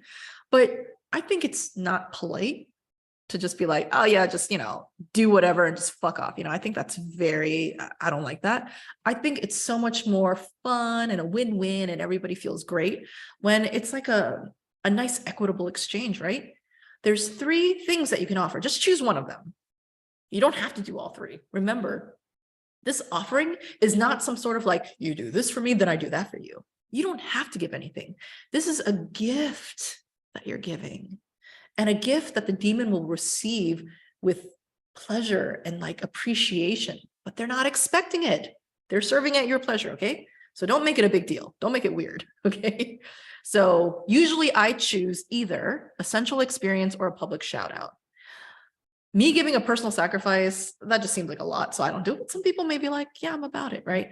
So for example, a sensual experience is if they're going to follow through. In my mind, I'm going to be like, don't you want to eat a lemon or eat some chocolate? Remember, this is in my imagination. And I'm almost telepathically, remember their eyes are closed because like I put the petition paper over it, like, but if this happens, you could bite into a lemon. Wouldn't that be exciting? Your mouth is going to be filled with saliva. Or I would offer them chocolates, right? You don't want it to be a big deal. You don't want to be like, I'll give you a 7-course like steak dinner. You don't want them to get used to that sort of thing. You want it to be small. It's okay if it's small and inexpensive, but it needs to be sensual. If I decide, I'm tired of giving sensual experiences, I'll be like, or I'll make an Instagram story. I have literally, if you guys have been following my Instagram for a while, for a couple of years, there was a point where I was doing public shout outs to my demon on my Instagram stories.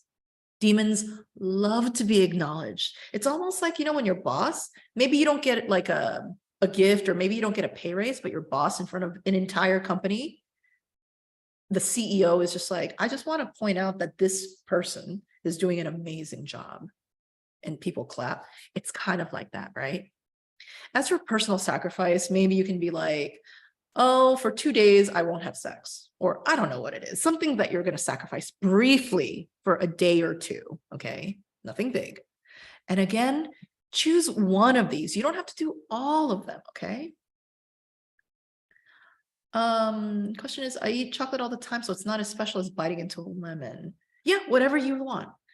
Me personally, I eat chocolate all the time as well. And still, it's not the demon who's eating chocolate all the time. So it's okay like that too. But if you feel as though the lemon just feels more fun for everybody involved, again, this is a little bit more playful. This is a gift. Go with a lemon. Maybe you're going to buy those like really expensive, guys, I bought these strawberries last week. I think they're called omakase strawberries. They're like $16 for like a pack of like 8 strawberries. And these are the sort of strawberries that the Japanese have, but each strawberry was so fucking delicious. Okay. It could be something like that. But I would suggest doing something that's very cheap and accessible, because you don't want the demon getting used to like super expensive shit or elaborate shit. But remember, you're doing this in your imagination. You're covering their eyes and being like, wouldn't it be nice? Isn't this gift pretty cool?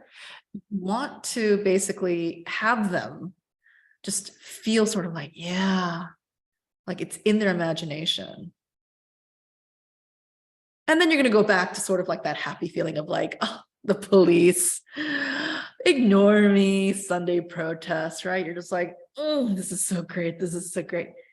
So finally, after you're just like really just saturated with this like happy feels, and just as a quick review, right? You you folded up the thing, right? And then you like looked at the demon seal and you're just like, you said what was in the petition. And then you just happily daydreamed about like, oh yeah, you know, it was successful. What does that feel like when it's successful? And then you say it again, please ignore me, right? Because you're in that happy feel, then you're like, yeah, please ignore me, Sunday protest. And then you're going to put it over the demon seal. And then you're going to, in your imagination, give them a taste of the offering.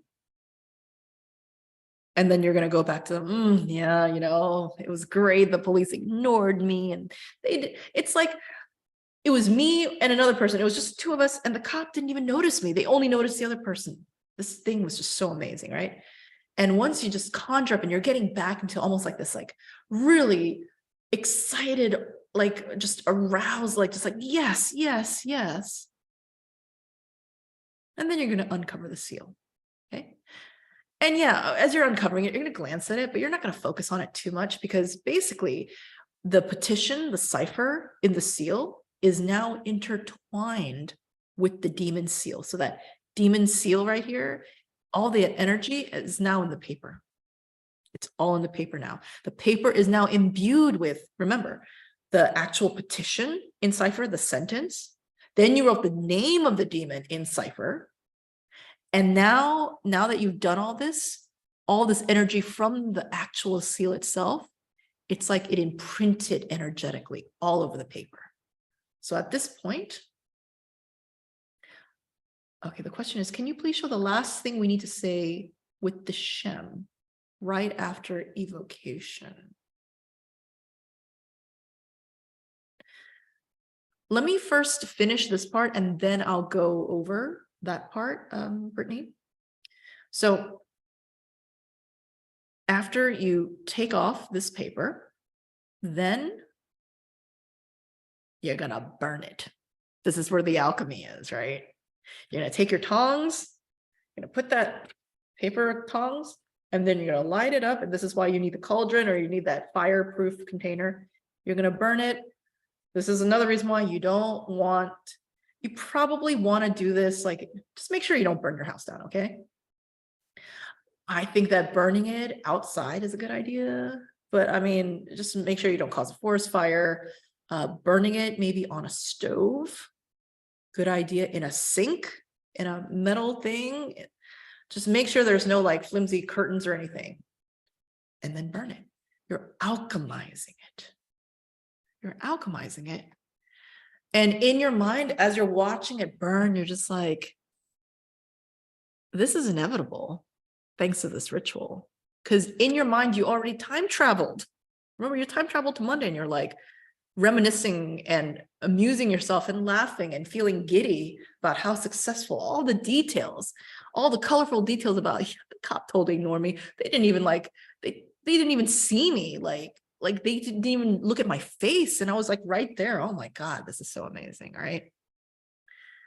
So, Brittany, I'm going to go into like the very last part of the ritual, which is the ending. This is departure. And then I'll go back and answer your question. So, okay. So you've done this. You've burned this. This is burned down, burned down. It's now ash. Or it's in the process of burning. I usually like to wait until it's ash. And then this is where you are going to depart the demon. A lot of people, they're very rude in how they say goodbye to demons and stuff like that. And I think Sandeepa had put in the part about in the comments, what to say with the Shem right after the evocation. This presentation is going to be available for you guys, so no worries. This presentation, I will send you the Google slide for you guys to look at. So no worries, but it's good that you're taking notes while you're doing this. The best way to do this is to take notes as I'm giving the presentation. So, all right, a lot of people, they're very rude when they tell demons to depart. They say shit like, be gone, demon, or something like that. It's so fucking rude. I'm just like, chill, right? So we're trying to make sure that the demon is going to go in a way where it's more like, I'll see you later. Thank you, you know? But in, of course, with authority and stuff. So you're just very simply going to be saying, oh, spirit, whatever demon, right? The underlying part is you're going to replace it with whatever demon. I hereby license you to depart to your proper place, quietly and with the peace of Ia-O-E. Between you and me, amen. Guys, I've tried to say this without using amen. I just, just do it this way, okay? Just do it this way and see what the results are. And again, this is one of the names of God, right? Sometimes this is called Yahweh, but here we're calling it Ia-O-E, which kind of sounds like Yahweh. But as soon as you say this, the ritual is done. The archangels, they bounce, they're out. Everything is closed. And as soon as you're done with this, even if your petition paper is still burning, it's no longer like part of a magical thing, and it's totally fine. Now it's just a piece of paper that's burning, and that's totally okay. You want it instantly, as soon as you close the ritual, everything else is like done. This is the reason why I say, like, I like to wait until the paper is like completely burned to ash, but sometimes you're in a hurry, right? That's that's fine. Okay, that's fine. You want to touch grass right afterwards. Whatever ash, let's say you let the petition paper burn all the way down and there's a bunch of ash in the cauldron. You don't want to be like, oh my God, this is some precious magical thing, I must save it. No, it's just fucking ash at this point. You throw it away. If the thing is still burning in the cauldron, you're just like, all right, I'll just wait until it like fucking burns, turns to ash, and you throw it fucking away. You go outside, you touch some grass, you call your friend, you do your taxes. Immediately after, you close it. Everything, even if it was magical beforehand. This book, if I'm using it in ritual, while I'm using it in ritual, oh my God, it's so precious. It's so precious. But as soon as I say amen right at the end, this is just a fucking book and I just toss it onto the couch or whatever. You don't treat things precious when the ritual is over. People who treat things too precious after the ritual is closed, you're fucking with your brain, okay? Right afterwards, you're back to reality. Literally, go out and touch some grass, eat something, twerk, just do whatever. Go back into just everyday life. That's really important. All right, now you've done this, and now you're going to see whether or not the demon pulls through. If and only if they pull through, you're going to do the gift giving, okay? Remember, you kind of close their eyes and you're like, ooh, I'm going to give you a taste of what you might get. So this is a gift, not a deal, a gift. And you gave them a taste of it in your imagination. So what you're going to be doing is basically, you're going to be doing the ritual from the opening all the way to this point, which is basically this thing, like in the comment section, the question from Brittany, like, you're going to be doing the ritual, the core ritual, all the way up to this part, all the way up to the I call on thee demon. And usually at this point, then it's like phase 3 and we go into the petition.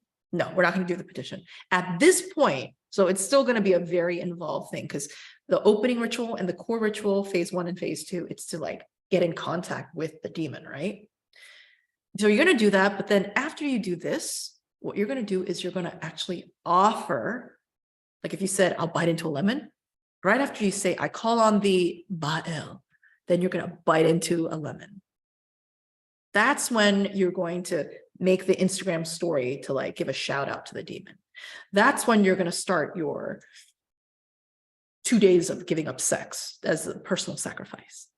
Right after that. And then after you eat the lemon, do the shout out, and then you fulfill the thing, okay? That's when, after that, you're going to close. Remember, every single ritual, if there's an opening to a ritual, you got to close it. You got to close it. Now, if you're doing a sacrifice, and it's going to be over 2 days, that's fine. Still close it. As soon as you say to the demon, for the next 2 days, I'm going to sacrifice sex. I'm not going to have sex. As soon as you say that, then you go into the closing and then you close it. You must close a ritual. Remember, if you don't close the ritual, or at the same sort of energetic level, you keep treating the magical stuff like it's still magical even after you close the ritual. If you don't close the ritual and you start going back into real life, you're going to fuck with your brain, okay?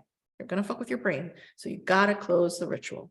You got to treat things like regular things after you close the ritual.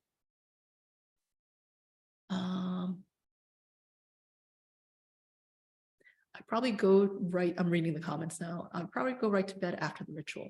You can do that. I suggest before you go to bed, doing something very, very mundane, like like flossing and brushing your teeth while listening to some viral TikTok music or something like, do something that like really grounds you into this world.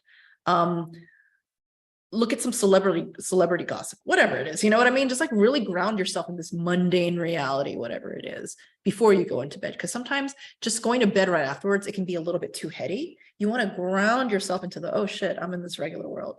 Watch some Bill Nye the Science Guy video, or something like that, really ground yourself before you go into bed or meditate or do anything a little bit more heady. And so Lena's saying, so we don't really eat the chocolate or lemon in the first ritual? Right. So until the demon delivers, okay, you're just giving them a taste of it in your imagination, okay? In your imagination, you're like, okay, let's say that if we go back to, for Sunday's protest, I want to be invisible to the cops. If I'm doing the ritual tonight, obviously the protest hasn't happened. I don't know if the demon has pulled through yet. So tonight's ritual, I'm only going to give them an imagination of me eating them. In the imagination, I'm going to make it as imaginative as possible. I'm going to, in my mind, make it so that it feels really real, like, but it's going to be pure imagination, right? And then let's say I go to the protest on Sunday and Baal follows through, pulls through. The cops really do indeed ignore me. Then when I come back from the protest or the next day on Monday, I'm going to do the whole ritual from opening to core all the way up to, I call on the Baal, and then I'm going to take a physical lemon at that point, the thing that inside my mind I was showing Baal, and then I'm going to literally bite into the lemon, the physical lemon, but only because Baal pulled through. That's the only reason why. Okay. And then, yeah, and then you just keep doing that again and again. Remember, you got to close the ritual, even if it's a gift giving ritual part. Okay. You got to close it. If you open a ritual, you got to close it. Always close it. And after you give the gift and you close it, do the same thing. Touch grass, do your taxes, do a workout, whatever, pet somebody's cute dog, whatever. Ground yourself again. Anytime you do magic, as soon as you close it, even if it's something like gift giving and it's not technically as quote unquote like intense, still ground yourself. The question is now, is this going to be available to watch the recording? Yes, it is recording right now. And those of you guys, I'm going to, okay, of course, bye. For those who have to go, it is going to be available as a recording. Now, we are going to do a very quick Q&A. Let's see if we can do Q&A in 7 minutes. I think I answered most of the questions in the chat. If there's anybody who has a burning question that they need to do over voice, unmute yourself, speak now or forever hold your peace. Is it okay for somebody else to be present in my apartment while doing this ritual? Yes, as long as they don't disturb you. Like if they're in another room doing their own shit, that's fine. Me personally, I like to do it when people are sleeping or, they're like not conscious, because I just don't even like the idea of somebody reading a book in another room and just hearing part of my ritual. It just makes me feel a little bit self-conscious. It takes me out of the magical mindset, which is why I like to do it when I'm preferably alone. And I also like to do rituals at night, any ritual at night. Not just demon rituals, because at nighttime, the whole world seems to be sleeping. So I can really focus on this magical mindset. Everything about doing the magic is about getting ourselves into the mindset. We're trying to change our brain waves. That's going to hack reality. Okay. Brittany's asking, why do we eat it if it's for them? We eat it. It's almost like we're doing it because we're almost in a way fulfilling the tease in the beginning, right? We gave it to them in our imagination, but because they gave us physical results, it wasn't just like in my dream, the cops ignored me. The cops literally ignored me when I was physically out in the material world at the protest. So this is almost like an acknowledgement. In the physical world, you pulled through for me, not just in my dreams, not just in my imaginations, but in the fucking physical world. So in the physical world, I'm going to be doing the lemon eating, the chocolate eating, giving up, whatever it is. Question is, in the book, it says to write the petition in your native language, but mine is Swedish, and there are letters not represented in cipher. I just want to write in English instead. That's totally fine. Yeah, so like I would not write the petition in Korean because Korean uses Hangul, which is not in the Roman alphabet, in the English alphabet. So yes, this system is going to be for those who use completely the system that's inside. So I guess in a way, French and Spanish and stuff like that, you can't use it because, you know, they have the accented stuff. So yeah. So I guess translate it to English and then write the petition in English. How many times did it take until I was comfortable with it? Oh, I'm going to say it took me 10 times, to be perfectly honest. Because guys, I've just gone through this ritual with you. You guys see how complicated it is. And I had just spread out the fucking cheat sheet. I think I might have done the cheat sheet through my laptop, you know, because I didn't have an access to a printer. It was a mess. So it took me 10 times. It's okay if you fucking mess up. It's okay if you mess up. Just do it. Just do it. Can we do the ritual with our partner, a double team? Yes, you can. Is it going to be a little bit more complicated because there's another person to coordinate with? Yes. And if the other person is not on the same wavelength as you, it's going to take the ritual a little bit off kilter, but it's totally doable. Yes, absolutely. If we mess up, do we piss off the demon or angels? Absolutely not. Not whatsoever. Remember, everybody, the demons, they are there to serve at your pleasure. They're there to be loyal soldiers of manifestation for you. If you mess up, like, okay, if you mess up maliciously, if you're like mocking them and you're being a fucking asshole, obviously, like it's going to piss them off, right? Because that's rude. That's just mean. But if, you know, you're new at this and you're a little bit nervous, I mean, of course, it's fine. Now, will you get results because you're nervous and stuff? Probably not as good results as if you were more confident and fluent, but confidence and fluency will happen over time. But if your intentions are good and you're practicing, no, they will not be pissed off. Pissing off happens because of intention, not because of obvious beginner mistakes and things like that. So, okay. This is the end of our class, of our thing. Hold on, let me unshare this screen. How do I do this? Stop share. There we go. And yeah, I want to make sure that if there's any last questions, people ask it. And again, I will probably have this recording up sometime tonight. I'll give you a direct link. This recording will be put up in Teachable, I think, but you guys will have the direct link. On Teachable, other people who aren't in this class will have to they'll have to buy the Teachable class and stuff, right? And as for the PowerPoint slide or the Google slide, I will also have it accessible to you guys. So unless there's any other questions, thank you guys for joining. I'm gonna I should do more of these.